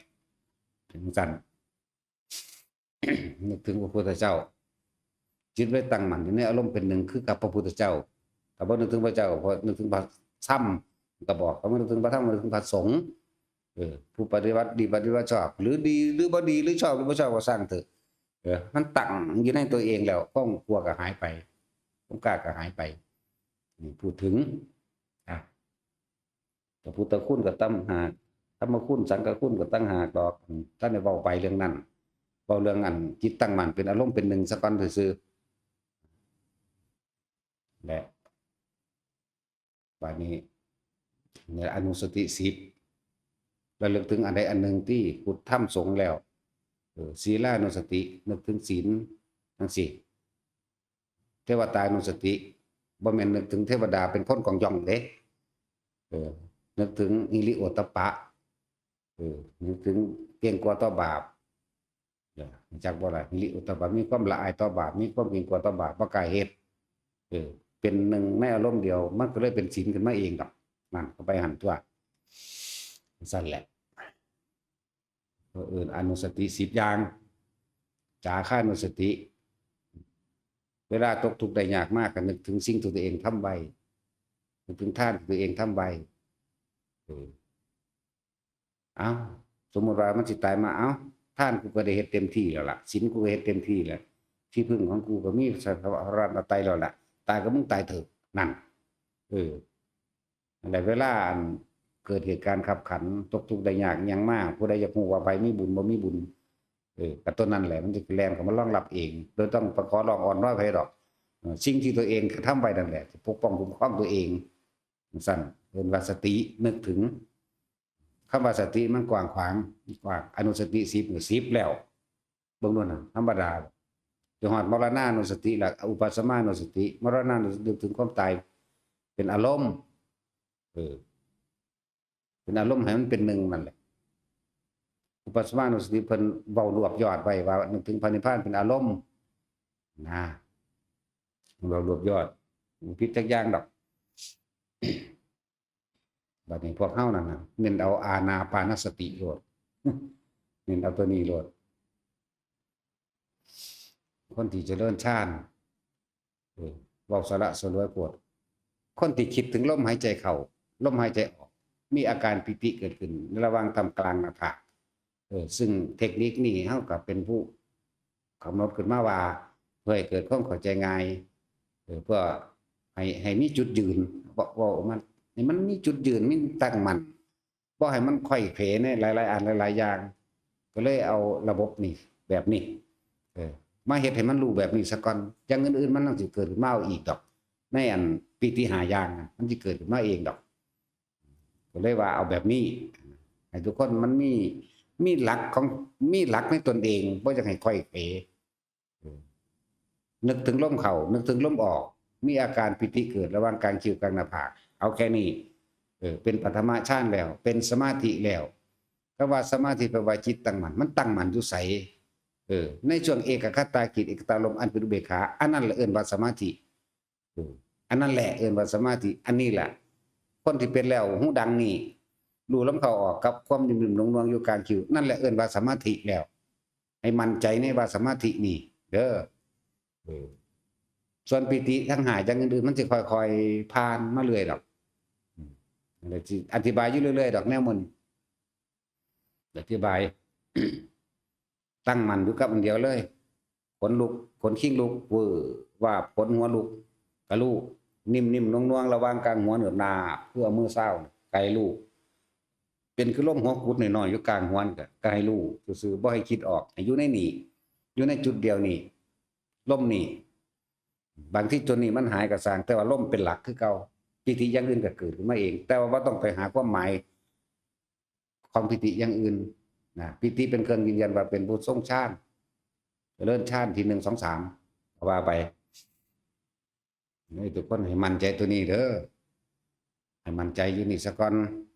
อย่าเพิ่งข้ามขั้นอย่าเพิ่งเอาความรู้อันอื่นเข้ามาค ความรู้ส่วนมากเป็นความรู้จำและคาดคะเนดนเดาเอาได้บัดคือใส่เหตุผลของเจ้าของเองตันกะเสื้อเจ้าของอย่าพึ่งเสื้อเจ้าของไหมให้เสื้อความรู้สึกอันมันเกิดระหว่างลมหายใจนี่กับตัวนี้โลดให้เสื้อตัวนี้ซะก่อนให้นิ่งอยู่กับตัวนี้หาความหมายของคำว่าสมาธิจริงๆที่บัดนี้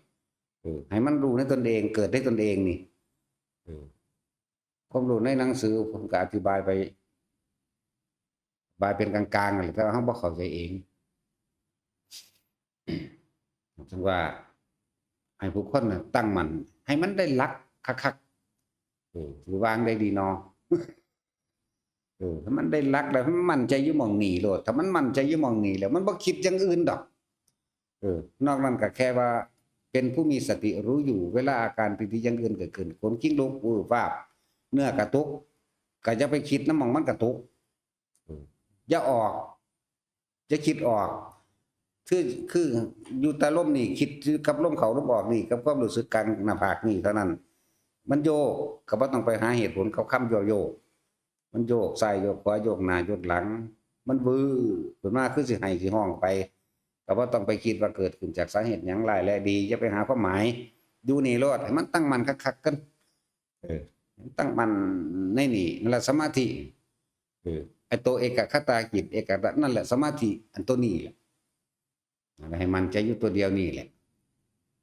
จิตตั้งมั่นบ่หวั่นไหวบ่ว่าอีหยังสิเกิดขึ้นนี่แหมมันก็ละเอาเองโดยมันก็ฮู้ได้แล้วคนขิ้งลุกก็เลยมันบ่ไปคิดหา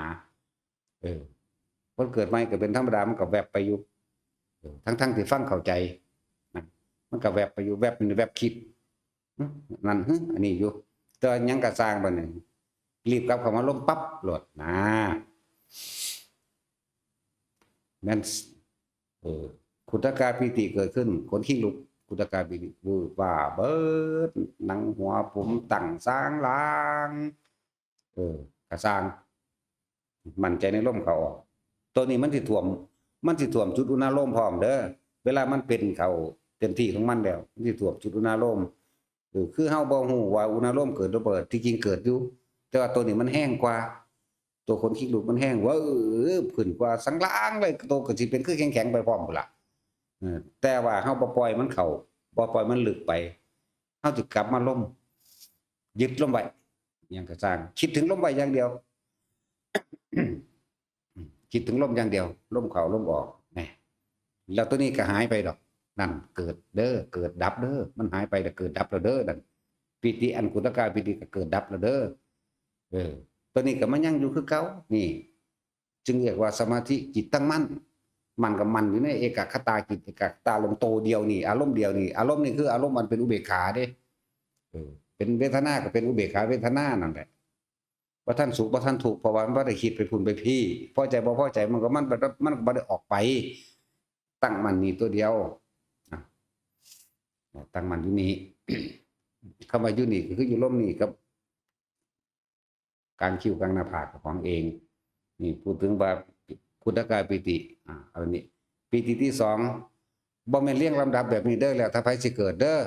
พากันคิดแตกแขนงเอาเองแน่จังน้อยก็มาถามอีกนั่นคืออะไรเป็นปิติไหมอีกแหละ คิดเอาเองแหมมันบ่แม่นว่าคนมันสิคือกันเบิดทุกคนแล้วแต่ไผสิเกิดขึ้นระหว่างไผบัดนี้นี่คืออธิบายเรื่องของขุทกาปิติขนลุกขนคิงลุกแปลว่าขนพองสยองก้าวมันสิแปลไปอีกอย่างหนึ่งอีกล่ะกล้าวแปลว่าหยังอีกก้าวแปลว่าหัวจังซั่นแล้วบัดนี้ภารณาปิติมีอาการโยกซ้ายขวาเพิ่นเขียนไว้ในหนังสือว่าดุจดังนั่งอยู่ในน้ำทะเลที่มีคลื่นลึกๆนะแต่ว่าเนี่ยคำว่าโยกโลดโยกซ้ายโยกขวาแล้วคุ้มโยกซ้ายโยกขวาได้ใส่ความรู้สึกคุ้มความรู้สึกนั่นแหละมันก็โยกหน้าโยกหลังเฮาใส่ความรู้สึกหยุดมันก็หยุดดอกที่สำคัญหูดังลมเข้าออกอยู่นี่ตัวนี้ยังคือเก่าเด้อ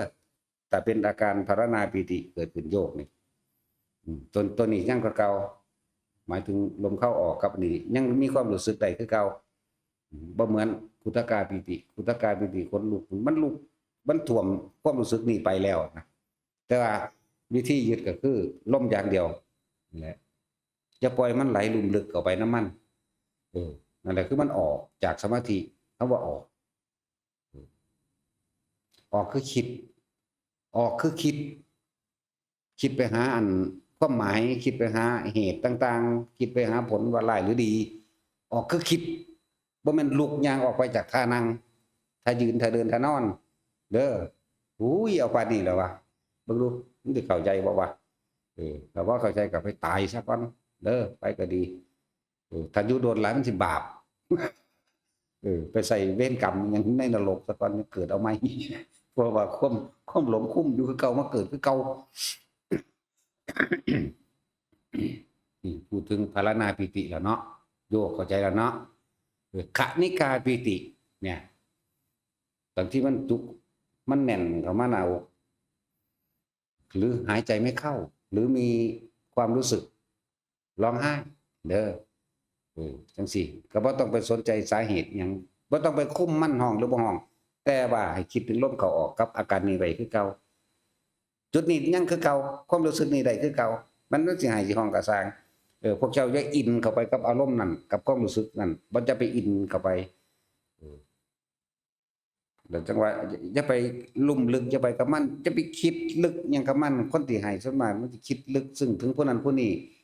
หรือปลื้มใจได้เห็นอาจารย์จังซี่นะมันนี่ดีใจหลายนึกบ่ออกกลับมาลมก่อนเข้าใจบ่นี่คิดปั๊บเข้ามาสู่ลมเอาบางๆเฮาเอาแค่ปัทมะเฮาเอาแค่อันเดียวนี่มันสิบ่ให้มันลึกเข้าไปในหั่นเนี่ยกลับมาลมก่อน บางที่ตัวนี้ก็หายเพราะว่ามันเปลี่ยนตัวนี้มันแห้งมันเปลี่ยนเป็นตื่นตันเข้ามาแล้วก็หายนั่นน่ะตัวนี้ก็หายเนี่ยบัดนี้ก็อยู่ในลมเป็นหลักจึงบอกว่าแต่ละคนเกิดยังขึ้นกระสร้างลมเป็นหลักอยู่จังซี่นี่เอิ้นว่าขณิกาปิติพอภาษาอันบาลีพร้อม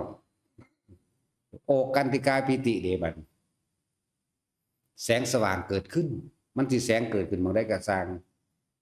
สำคัญคือเก่าคือลมนี่กับอันนี้อยู่ได้คือเก่าส่วนเกิดก็เกิดไปฟังดีๆเห็นความเกิดดับไปพร้อมโลดปีติอย่างนี้มันก็เกิดขึ้นแล้วมันก็ดับไปปีติอย่างอื่นก็เกิดขึ้นแล้วก็ดับไปปีติอย่างอื่นเกิดขึ้นดับไปแสงสว่างเกิดขึ้นก็ดับไปคือกันจุดที่เฮาสิตั้งมั่นได้จริงๆคืออยู่ลมนี่กับอันนี้แสงเดี๋ยวก็เขียวเดี๋ยวก็เหลืองมันเหลืองอุ้ยหุยเด้ว่าเป็นเหลืองคือผ่าเหลืองอันมหานิกายเด้ ว่าเป็นเหลืองแบบนั้นเด้เหลืองอัมพันธ์เหลืองคือน้ำเอิงเดนาว่าเป็นเหลืองแบบนั้นเหลืองน้ำเอิงแสงเด้เป็นบางที่ก็เป็นลูกๆดวงๆนั่นแหละเขียวเหลืองแดงใสประกายพึกนะถือว่าใสทิ้งๆเลยมันกับบ่แม่นอีกหรือขาวนวลลักษณะนั้นที่สำคัญคืออยู่นี่เดี๋ยวก็เหลืองเดี๋ยวก็เขียวนั่นเกิดดับแล้ว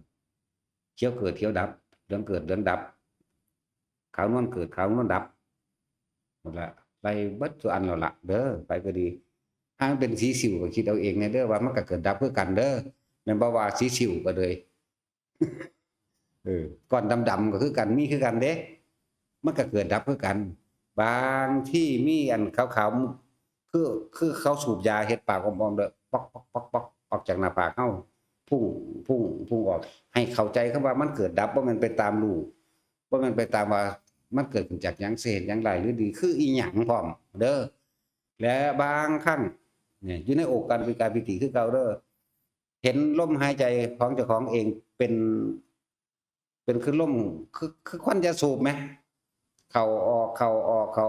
กายาเอาความคิดออกเข้าใจบ่ยาเอาความคิดออกอยู่กับนี่ในความรู้สึกตัวใดคือเก่าพวกนี้เด้อ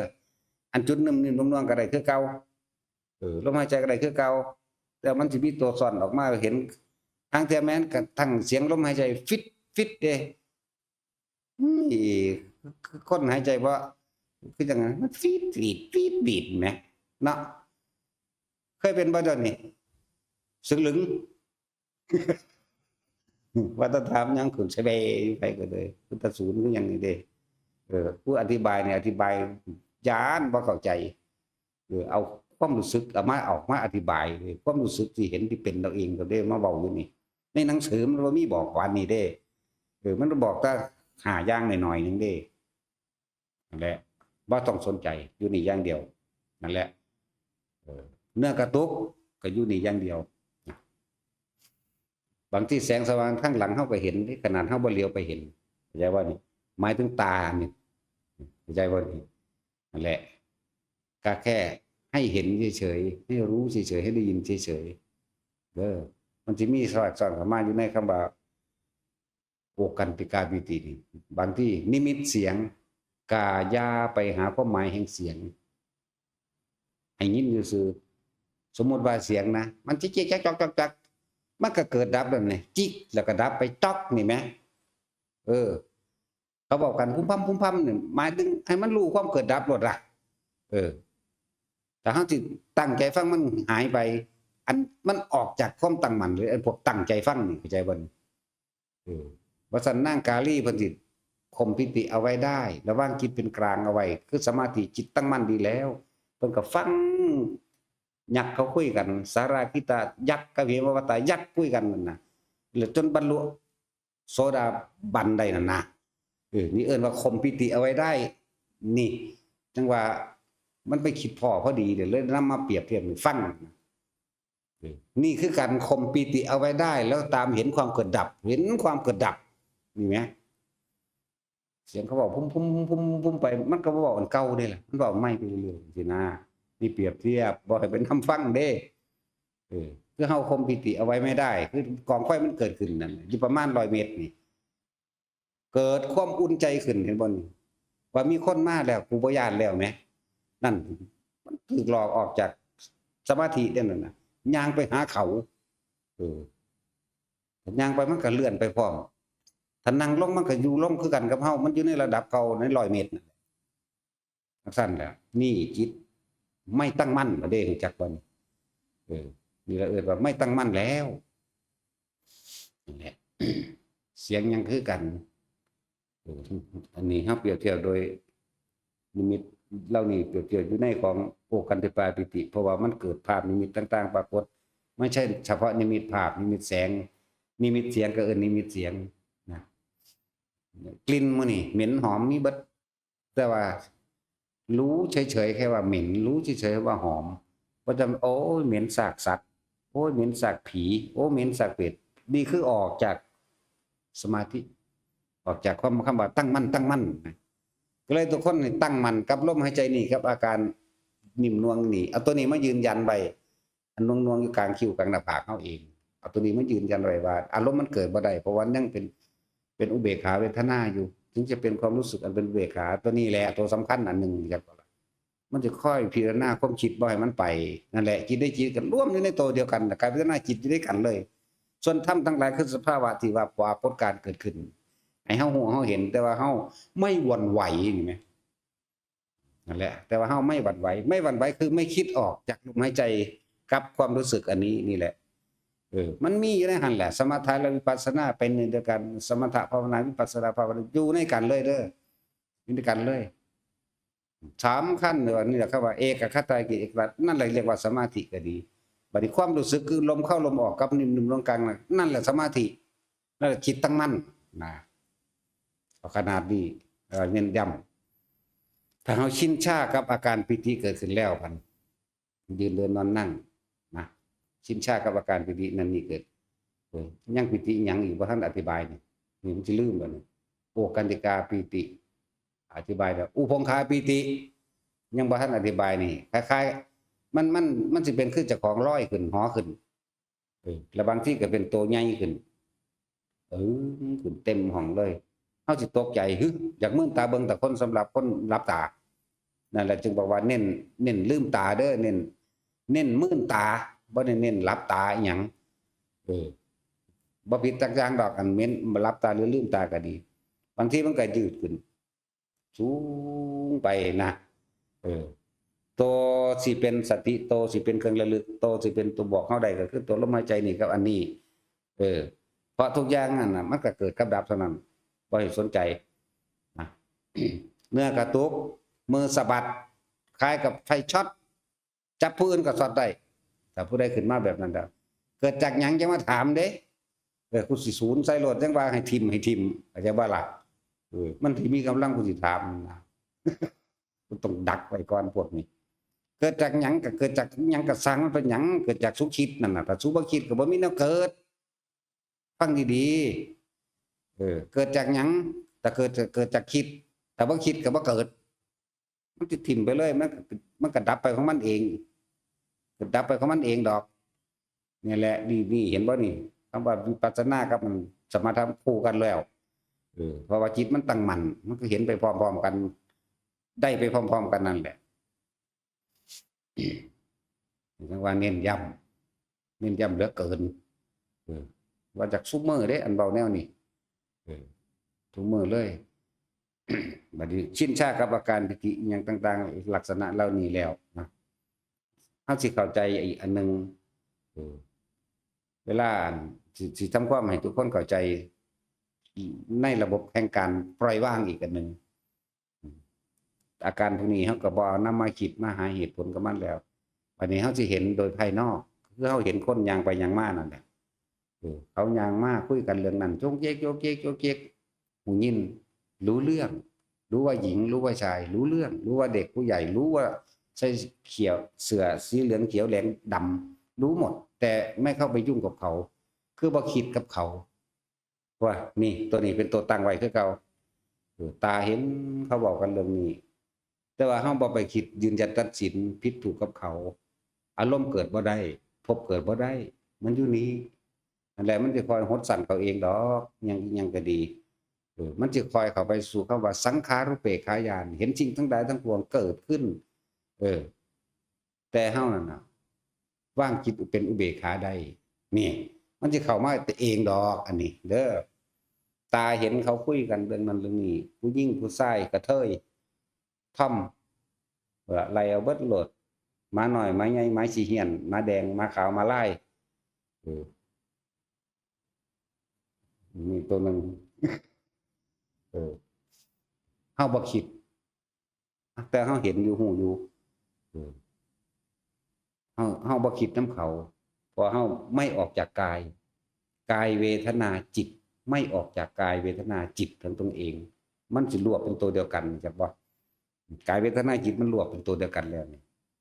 คำว่าธรรมคือสิ่งทั้งหลายทั้งปวงมีความเกิดขึ้นเป็นธรรมดามีความแตกดับเป็นธรรมดาก็คือเฮาเห็นแล้วแต่ว่าเฮาบ่คิดนำแหมเฮาแล้วบ่ไปเกิดบ่ไปแตกบ่ไปดับน้ำเขาแหมขนาดนั้นแหละ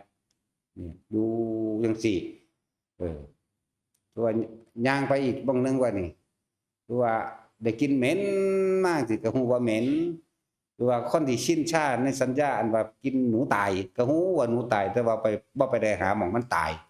บ่ไปหาหม่องมันนอนคุรูอยู่แหมเหม็นก็รู้อยู่ปุ๊บก็แล้วไปเลยเอาพวกเฮาไปบิณฑบาตเวลาย่างไปเวลามันถึกทอไอน้ำมันเหม็นอึบขึ้นมานี่เฮาก็บ่ได้ไปปรุงแต่งกับมันได้ก็รู้ว่าเหม็นย่างกายไปแล้วมันก็เซาเหม็นเด้เนาะเกิดดับบ่นี่แหมเท่านี้ยังว่าบ่ได้ไปอีหยังมากเลยพวกเจ้าจะไปคิดหาความหมายอย่างอื่นอีกพาตลาดไปเขาปิ้งไก่กึบอยู่นั่นก็ฮู้ก็ฮู้ว่าเหม็นก็ฮู้ว่าหอมอยู่เด้ล่ะสัญญามันว่าหอมปิ้งปลาเข็งก็ว่าอยู่แต่นี่เพียงคำเว้าซื่อๆเด้ที่จริงเขาบ่ได้ว่ามันเด้แต่ว่ามันฮู้เสร็จสับในตัวมันปึ๊บปิ้งปลาเข็งปิ้งปลาดุกปิ้งไก่เฮาฮู้ข้าวปลาเฮาก็ฮู้แต่ว่าเฮาบ่ไปคิดต่อเข้าไปเกิดดับพร้อมแม้ว่ากูศูนย์ซะเนาะบาดนี้เนาะมันฮู้เสร็จสับในสัญญาของมันเลยมันก็ดับสัญญาเวทนาก็เกิดบ่ได้ทันตัวนั่นแหละแล้ววิธีปล่อยวางก็เลยฮู้จักโพดดอกนะเฮาบ่ปรุงแต่งต่อแต่ว่ามันฮู้สับเล็ดไปเลยแหมต้องได้อีกเนาะมันถึงสิเข้าใจฮู้โลดดอกปิ้งปลาเข็งพญาค้อนก็ฮู้ตัวก็ปิ้งปลาดุกแหมก็คนละกินอยู่แหมแม่นบ่ล่ะปิ้งไก่ก็ฮู้อยู่ตัวซั่นแหล้วนั่นแหละแต่ว่าเฮาบ่ปรุงแต่งต่อบ่อีหยังเลยมันก็ฮู้ก็สำเร็จในหันบ่ บ่คิดว่าสิแซ่บสิอยากแต่ลองคิดว่าสิแซ่บสิอยากแม้น้ำลายปวกปากแตกออกทางในนี่เดี๋ยวเห็นบักม่วงซื่อๆมันก็ยาวมะขามหมื้อนั้นเนาะเลี้ยวเห็นบักพริกซื่อๆน้ำลายมันก็เผ็ดแล้วรู้จักบ่มันเผ็ดได้จังได๋เอาบ่ทันได้กินอยู่มันคือเผ็ดสัญญามันบอกแม่นบ่ล่ะแต่เฮาบ่คิดปรุงแต่งต่อมันก็ดับตัวแต่เฮาคิดนึกจังซั่นจังซี่เข้ามาน่ะเวทนาก็เกิดเวทนาก็พบคักๆแล้วบาดนี้จักว่าล่ะแต่มันบ่มีอันนี้มันเห็นเกิดดับพร้อมได้เด้น่ะมันเป็นสื่อของมันเด้คำว่าเกิดดับพร้อมสัญญามันบอกปึ๊บมันบ่คิดปรุงแต่งต่อมันดับแล้วมันหยุดแล้วนั่นแหละเพิ่นว่าเกิดดับพร้อมเกิดดับพร้อมก็ดีเฮาเห็นบักพริกปั๊บนี่เฮาก็ฮู้แล้วมันเป็นสัญญาของมันแล้วแต่ว่าเฮาบ่คิดแบบนั้นแบบนี้ต่อไปเวทนาเกิดบ่ได้อารมณ์เกิดบ่ได้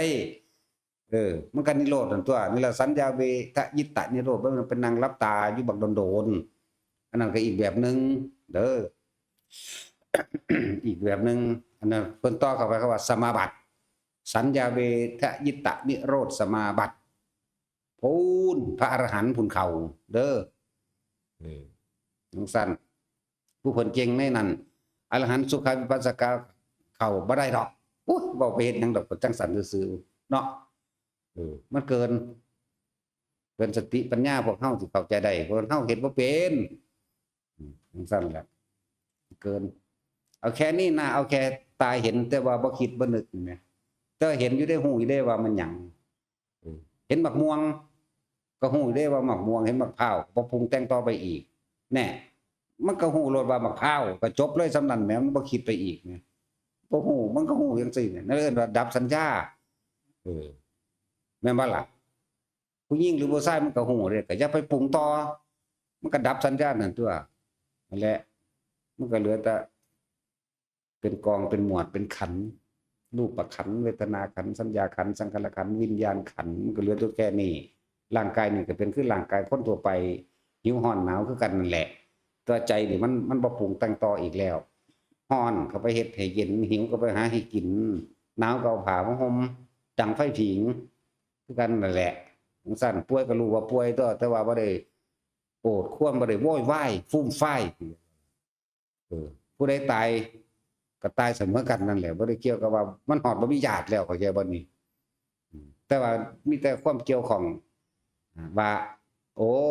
ยายตายป้าตายเมียตายพ่อตายมันบ่ได้นำไผเด้เนาะมันบ่ได้ไปให้แบบนั้นเด้ก็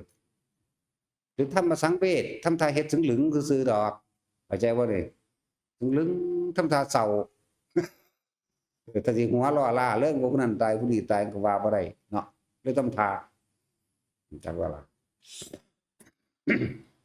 นั่นแหละ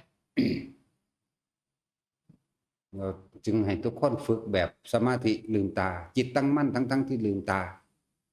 จิตตั้งมั่นกับลมตั้งมั่นกับอุณาโลมหรืออาการปิติแหละจะเฮาว่ามันเกิดขึ้นระหว่างกลางหน้าผากหรืออุณาโลมเพื่อให้มันเป็นตัวจับจุดเด่นเฉพาะขึ้นมาซื่อๆดอกอุณาโลมแปลว่าท่ามกลางระหว่างคิ้ว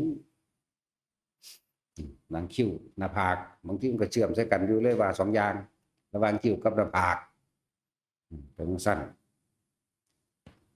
อันนี้ก็บ่ได้เอิ้นปิติได้ดิอันนี้เขาเอิ้นถึกฝ่ามือ ถ้ามันในสูงมันกำลังดังกูก็พอได้ดังนะมันกูก็อาศัยมันละดังดังเพียก็มีจักว่า ดังเพียก็ดีแหละแต่เล่นต้นเล่นตาดาแม่โอ้ยมันก็ฝ่ามือใส่เกลี้ยง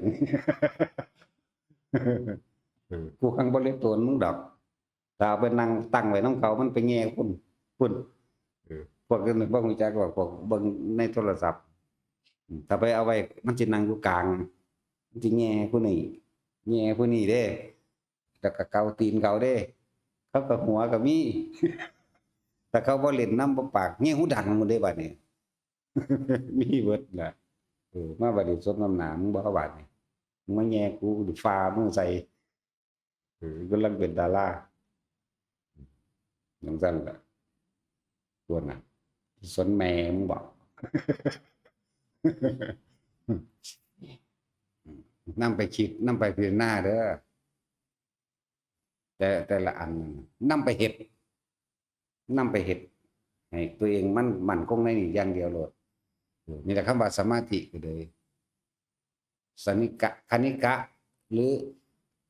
คณิกะสมาธิมันก็เริ่มต้นเนี่ยมันตั้งมั่นแล้ว อุปจาระหมายถึงว่าสิ่งต่างๆทั้งหลายมาผ่านอย่างที่ว่าปิติเกิดมั่งอย่างที่ว่าเห็นนั่นได้ยินนี่มั่งนี่อุปจาระคืออุปสรรคทั้งหลายที่มันเกิดขึ้นอุบัติขึ้นนั่นเองแต่เฮาบ่คิดไม่นึกเฮามาตั้งมั่นอยู่นี่มันก็อัปปนาของมันเองดอกเข้าใจว่าล่ะนี่ว่างมันก็ว่างของมันเอาเองดอกเฮาบ่ได้เป็นผู้ว่างดอกว่างคือบ่นำเข้ามาคิดถ้าคิดอยู่ไม่วางเข้าใจว่านี่เน้นขนาดนั้นแหละทุกคนนำไปเฮ็ดเอาเองลองเบิ่งดูมันสิเป็นหรือบ่เป็นแนวใดก็ดีนะผู้นั้นต้องเป็นเอาเองจังสิเข้าใจดีเข้าถึงนั่นแหละคำว่าธรรมคือสิ่งทั้งหลายทั้งปวงมีความเกิดขึ้นแบบนั้นแต่ว่าถ้าเราไม่หวั่นไหวเนี่ยมันก็ดับทั้งตัว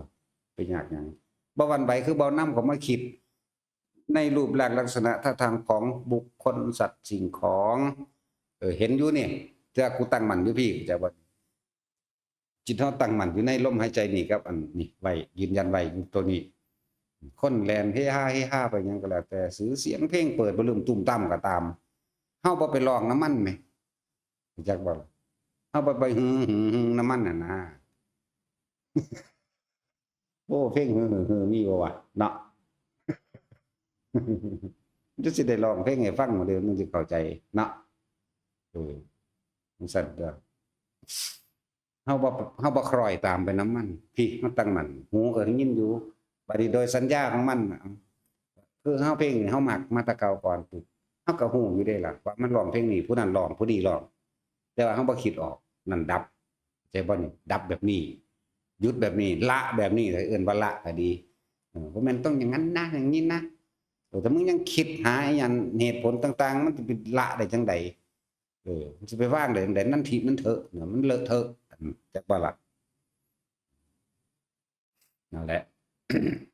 หูได้ยินเพลงยินเสียงนั่นยินเสียงนี่บ่ว่าแต่เพลงว่าไรเบิดหมอลำครับเพลงฝรั่งอังกฤษเพลงจีน เสียงสวดมนต์ไล่เอาเบิดคิดเอาเองนั่นแหละเว้ยเสียงจักจั่นมันก็ว่าไปเสียงหมดมันเว้ากันมันก็ว่าไปแต่จริงเคยยินว่าเสียงหมดเว้ากันหูหนวกคักปานนี่สิจักหยังบางพวกเขาป่าเนาะบ่เคยยินเสียงพวกหัวสั่นมันเวลามันกินใบไม้ไอ้โลดเด้มันคิดได้นั่นคือจักบ่นั่นถ้ายินว่ามันคาบอยู่กับคาบซื่อๆแล้วเป็นหยังก็จะไปปรุงแต่งต่อมันก็เป็นผีเป็นนั่นเป็นนี่หั่นตัวถ้าคนมีประสบการณ์แล้วฮู้แล้วคาบตัวมันจักอยู่ว่าปวกหัวสั่นบางที่ปวกที่มันขึ้นนำพวกไม้ก็มีเด้อมันคราลงมาเด้มันสิเป็นสัญญาณของมันมีหัวหน้าดอก1 2 3มันก็คือขี้ดินต่างๆที่มันโอบขึ้นไปในอันนี่มันเอาขึ้นไปสั่นคราลงมาถ้าเฮาบ่คิดนึกมันก็หูยินซื่อๆเด้ความรู้สึกพอใจบ่พอใจเกิดบ่ได้พบรับเด้จักว่าล่ะขนาดนั้นแหละเสียงงูคือกันเด้อเสียงงูนี่บ่แม่นเสียงลากยาวเด้อบางทีมันก็ไปแก้บัดเดียวอยู่นิ่งๆอย่าติงถ้าเข้าใจคำว่าเสียงงูแล้วอย่าติงเด้งูนี่เป็นมันตามันฟ้างเลยที่กิ่งมันนั่นน่ะมันบ่ได้อีหยังเด้มันสิไปตามเสียงที่เฮาขยับเด้อนิ่งยืนนิ่งๆโลดแต่มันผ่านมามันงูมันก็ลอยข้ามตีนเฮาพุ่นล่ะยืนนิ่งๆเบิดแต่เฮาไปติงงแงกมันสิสวบใส่หม่องเฮาติงงแงกเด้แต่ว่าล่ะเวลางูมันเป็นแก่คือว่าเวลามันเลื่อยตัดกับขอบไม้ไอ้ใบตองแก้ไปเสียงแก้ยาวๆนั่นเสียงงูไปงูแล่นซ้ายแล่นเร็วมันก็ฮู้ในนี่แหละมันก็นิ่งโลดเลี้ยวเบิ่งแบบบ่ต้องคิดก็ได้ถ้าหูนิ่งดอกเดี๋ยวไปซื่อบ่คิดก็ได้แล้วฝึกไปมันสิเข้าใจเองดอกเห็นเองฮู้เองดอกแล้วคำว่าปล่อยว่างคือบ่นำสิ่งต่างๆเข้ามาคิดคำว่าธรรมคือสิ่งทั้งหลายทั้งปวงที่มันเกิดขึ้น ที่เฮาหูเฮาเห็นเฮาได้ยินเฮาได้กินเฮาสัมผัสรู้สึกทางกายเฮานี่แหละอันหนึงแต่ว่าเฮาบ่ได้คิดบ่นึกเมื่อมันบ่คิดบ่นึกแล้วความรู้สึกอันเป็นภายในเรียกว่าเวทนาอันเป็นเวทนาในเวทนาคือสุขหรือทุกข์พอใจและไม่พอใจเนี่ยดับเข้าใจบ่ล่ะดับมันก็นิโรธทั้งตัวเข้าใจว่านิโรธก็ดับนั่นแหละนิโรธะอันแหละก็ดับแล้วพบระดับแล้วหยุดแล้วในขณะนั้นว่าทุกคนเฮาเน้นท่านเฮาก็เน้นว่าจะไปแลกของท่านยังก็สร้างบ่ต้องไปหวังอานิสงส์อานิเสงส์หยังมันดอกมันได้อยู่แล้วยิ่งหวังยิ่งไปแลกหังบ่ได้เห็นบ่สั่นแล้ว แต่ทุกสิ่งทุกอย่างที่พาเฮ็ดเริ่มจากทานแล้วก็ว่าให้ไปหวังอีกมีตั้งแต่อานิสงส์ใหญ่ทั้งนั้นเลยการปลูกป่าเนี่ยการปลูกป่าปลูกต้นไม้กินได้นั่นเพิ่มอานิสงส์เข้าไปอีกถ้าปลูกป่ามันก็อานิสงส์มากก็แท้ๆปลูกต้นไม้กินได้อีกพวกเจ้าสิไปเกิดอยู่ทางใดพวกเจ้าบ่อึดกินดอกนี่บ่อึดที่อยู่อาศัยดอกบ่อึดบ้านใหญ่หลังโตดอกที่พาเฮ็ดอยู่นี่ทั้งเบิดนี่การไปมาก็สะดวกสบายเพราะเฮาสร้างถนนหนทางเฮาสร้างสะพานสะดวกสบายเฮาให้ความสว่างพร้อมนั่นติดหลอดไฟนำทางเลยเห็นบ่ล่ะนั่นแหละอานิสงส์แห่งหูทิพย์ตาทิพย์มันก็ไปจังซั่นแหละอานิสงส์แห่งสติปัญญาหนังสือเฮาก็แจกเห็นบ่นี่คือหนังสือสวดมนต์ทำวัดนั่นล่ะพาพวกเจ้าเฮ็ดเขาบ่เฮ็ดเด้ข่อยมีแต่ผู้พาเฮ็ดซื่อๆผมบ่มีแนวเฮ็ดผมมีเงินเฮ็ดพวกมีเงินเฮ็ดก็เฮ็ดไปดีจังซั่นแล้วถ้าสร้างวิหารศาลาจังซี่ถ้าสร้างเจดีย์คือพระพุทธรูปนั่นแหละเนี่ยจังซั่นแล้วถ้ามันบ่ไปถึงมันก็ไปตก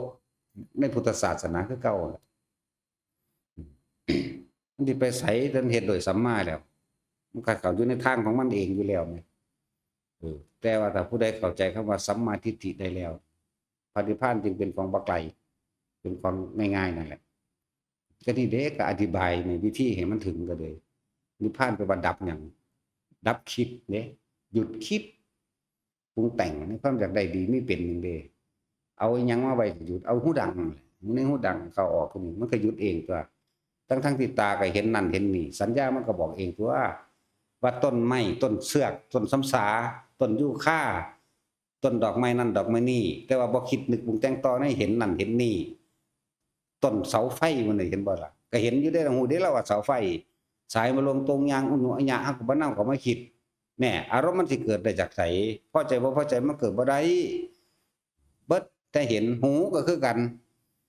ยินเสียงนั้นเสียงนี้นกฮ้องก็เวกวากๆจังก็แล้วแต่เขาบอกว่าเรื่องเดิงแต่บ่นำก็มาคิดเนี่ยมันก็ดับแล้วเด้ล่ะตาหูจมูกได้กินนั่นได้กินนี่ก็บ่คิดโอ้เหม็นหยังน้อเหม็นแม่มึงแท้ดิมันบ่คิดพบมันก็ดับทันทั่วตาหูจมูกลิ้นรสชาติอาหารก็คือกันฮู้อยู่ตัวว่าเผ็ดหวานเค็มแหมฮู้อยู่แล้วไผสิบ่ฮู้ว่าเกลือมันเค็มเด้อนี่มันบ่เว้าว่าเกลือก็เลยเนาะสัญญาเก่าในใจเฮาพี่จักว่าล่ะเกลือหวานบ่มันจะแถลงจักว่าล่ะนั่นแหละจังซี่ตัวก็มันก็ฮู้อยู่แล้วแต่ว่าแสวงหาบ่คิดนั่นแหละถ้าบ่คิดก็บ่แสวงหาหยังดอกแต่ฮู้ลิ้นกายกระทบว่าร้อนว่าหนาวก็ดูร้อนรู้หนาวแก้ไขมันเอาตะกระทบนี่กายสัมผัสจังซั่นถ้าเฮาบ่คิดบ่นึกแล้วความรู้สึกในความพอใจบ่พอใจเกิดบ่ได้พบมันก็ดับมันก็ดับตัวเกิดบ่ได้เด้บ่ซั่นสิว่าทุกคนมั่นคงมั่นใจในลมหายใจติเว้ารู้ๆเด้เว้าเรื่องผู้ใดตายในลมหายใจได้มันบ่มาเกิดในโลกนี้อีกดอกอย่างน้อยๆมึงรู้น้อยๆเด้อนาคามีอยู่เด้น้อยๆมึงรู้มันบ่คิดถึงหยังแหมมันคิดถึงแต่ลมเข้ากับลมออกแหมมีแต่ลมซื่อๆแหมความคิดเฮาบ่ได้ไปเอาสัญญาตัวนั้นมาเป็นที่ตั้งนะบ่ไปตั้งไว้บ่ไปรองไว้บ่ไปอยู่บ่ไปคิดถึงบ้านบ่ไปคิดถึงรถบ่ไปคิดถึงคนผู้นั้นผู้นี้บ่ว่าสิเป็นลูกเป็นผัวเป็นเมียบ่ว่าสิเป็นหมาเป็นงัวเป็นควายเป็นไก่เป็นเป็ดเป็นไหนาเป็นต้นไม้ต้นดูต้นแดงอยู่นำหน้า บ่ว่าสิไปคิดถึงสายห้วยสายน้ำหนองบางหันบางนี้มันบ่มีหม้องตั้งเลิศว่าบ่มีที่ตั้งแต่มันบ่มีที่ตั้งมันก็บ่มีหม้องปรุงตัวมันอยู่ในลมแม่นบ่สั่นอุ้ยจังสิแม่นบ่กับไผบุเพราะฉะนั้นแล้วเว้ามาแล้วก็เลยศูนย์เออนั่นแหละอันนี้มันบ่แม่นติเพราะแต่คนนั้นเว้าเรื่องนั้นเรื่องนี้แย่ไปนำกันโลดเนาะโดยเฉพาะพวกผู้หญิงถ้าเว้านั่นนี่ขึ้นมาสำคัญตนขึ้นมาเป็นคนสำคัญโลดโอ้ยก็เป็นเม่นจังแหละศูนย์นั่นแหละที่แอบก็เป็นของเขาอยู่บ่บุเป็นภายในเป็นภายในอันนี้ก็เลยอายาสติเป็นภาคตาพญานาคนั่นนี่เขาเซาขายแล้วบ่คือซุมื้อนี้เนาะยังอยู่บ่เขาคือเฮาคือบ่เห็นรถขายยานะ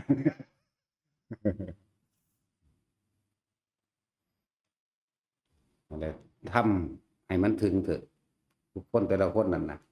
เกิดยังขึ้นอยู่ลมหายใจเกิดยังขึ้นอยู่ลมหายใจเพราะว่าจะไปคิดจะไปนึกนักภาวนาทั้งหลายนั่นน่ะ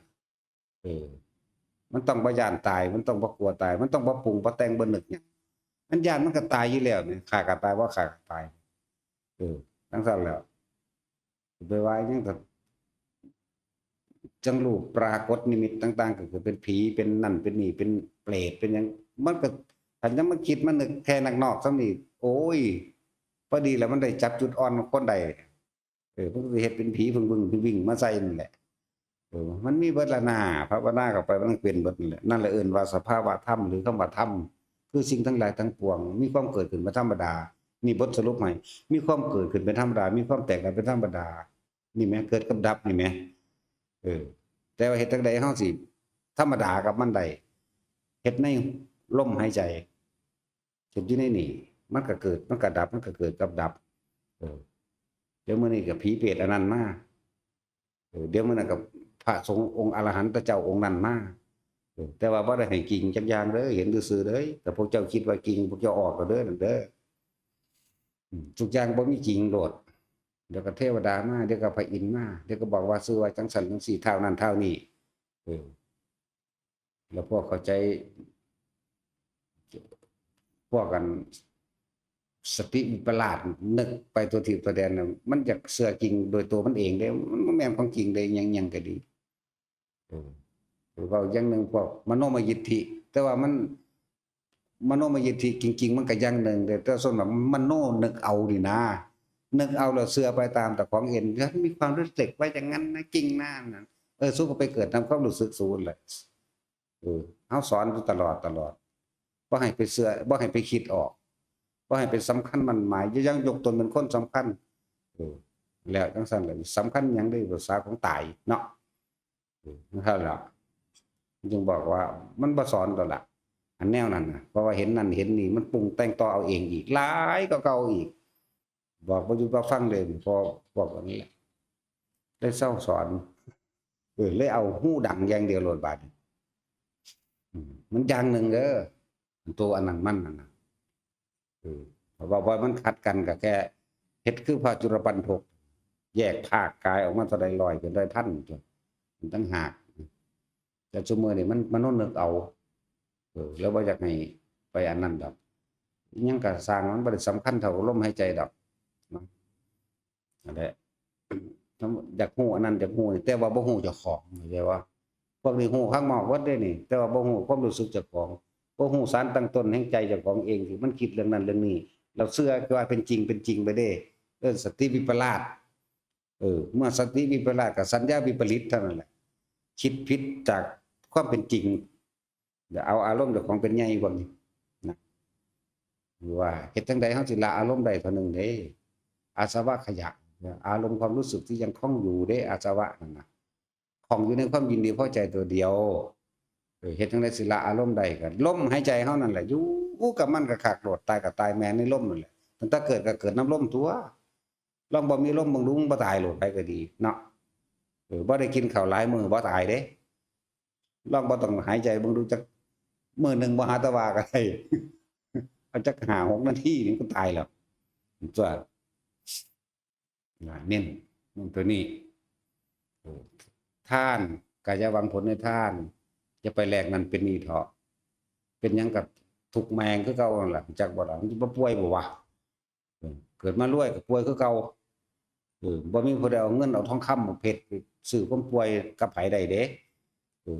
ลูกน้องสมุนบริวารมันก็ได้ตาเบิ่งสับหลาบอยู่เจ้าของที่ย่านตายอยู่ผู้เดียวคือคากอยู่อันแล้วกูรวยเด้กูรวยเด้นั่นผู้นี้มาป่วยแทนกูแน่นี่จ้างเอาเท่าใดแสนล้านบ่ได้นั่นธรรมชาติจังซั่นแหละเกิดเป็นหยังก็ทุกข์เบิดนั่นแหละแต่บ่ฮู้จักวางจังซั่นว่าแต่ละคนน่ะให้เน้นย้ำอยู่นี่เฮานี่เน้นเบิ่งเจ้าของแต่คนส่วนมันเป็นหยังก็บ่เบิ่งเจ้าของเบิ่งความคิดเจ้าของไปปรุงแต่งผู้นั้นผู้นี้เฮ็ดหยังตั้งแม้กระทั่งการ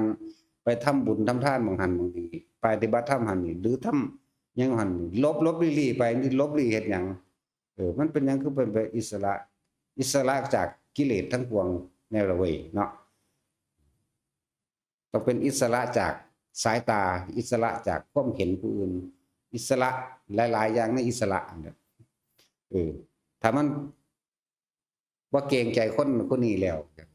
ก็มันบ่แม่นความผิดมันจะเอาเกรงหยังมาเกรงใจนะนี่ก็จะว่ามันเปิดเผยไปโลดนะมาเก็บกดอิหยังภาษาว่ามาว่าเอาสวรรค์ให้ไผนรกให้ไผได้ตัวจังซี่นะนั่นแหละหลายๆอย่างที่บอกที่แนะนำมาเรื่อยให้เห็นตามความเป็นจริงตัวเองทำงานหาเงินเองแท้ๆหาอยู่หากินตัวเองแท้เวลาจะไปทำบุญท่านหน่อยไปเกรงใจผู้อื่นเป็นหยังเกรงใจมันได้หยังเกรงใจได้ความขับแค้นใจในเจ้าของว่าความคิดมันปรุงแต่งออกเห็นบ่ล่ะโอ้ยย่านเขาฟ้องเขาซ้อกันซั่นซ้อจนสมองแตกออกเป็นหยังเนาะจังซั่นล่ะเฮาคือบ่งึดหยังล่ะจังซั่นแหละหลายอย่างเฮ็ดหยังก็เปิดเผยมาโลดแต่มันบ่ยอมรับความจริงมันบ่ได้ความจริงเด้ความจริงกำลังถูกกำลังเรื่องมันเลยบ่เห็นว่าเจ้าของกำลังปรุงแต่งเรื่องใดเด้ถ้ามันบ่ยอมรับแต่เบื้องต้นทุกอย่างนั่นแหละยอมรับโลดแค่นั้นแหละบ่ยอมรับก็บ่ยอมรับไปตายแหละแต่ว่าพวกเจ้าตายแล้วเกิดอยากว่าล่ะแต่พวกยอมรับยังพอมีทางหาจุดบ่เกิดได้ยอมรับโอ้กูเป็นแบบนั้นอีหลีล่ะแล้วก็เบิ่มเปิดเผยคือมันบ่ต้องไปลักเฮ็ดลี่เฮ็ดแม่เนาะทำบุญจะไปลี่เฮ็ดลักเฮ็ดหยังแหละจังซั่นล่ะหลายอย่างก็ดอกที่แนะไปเรื่อย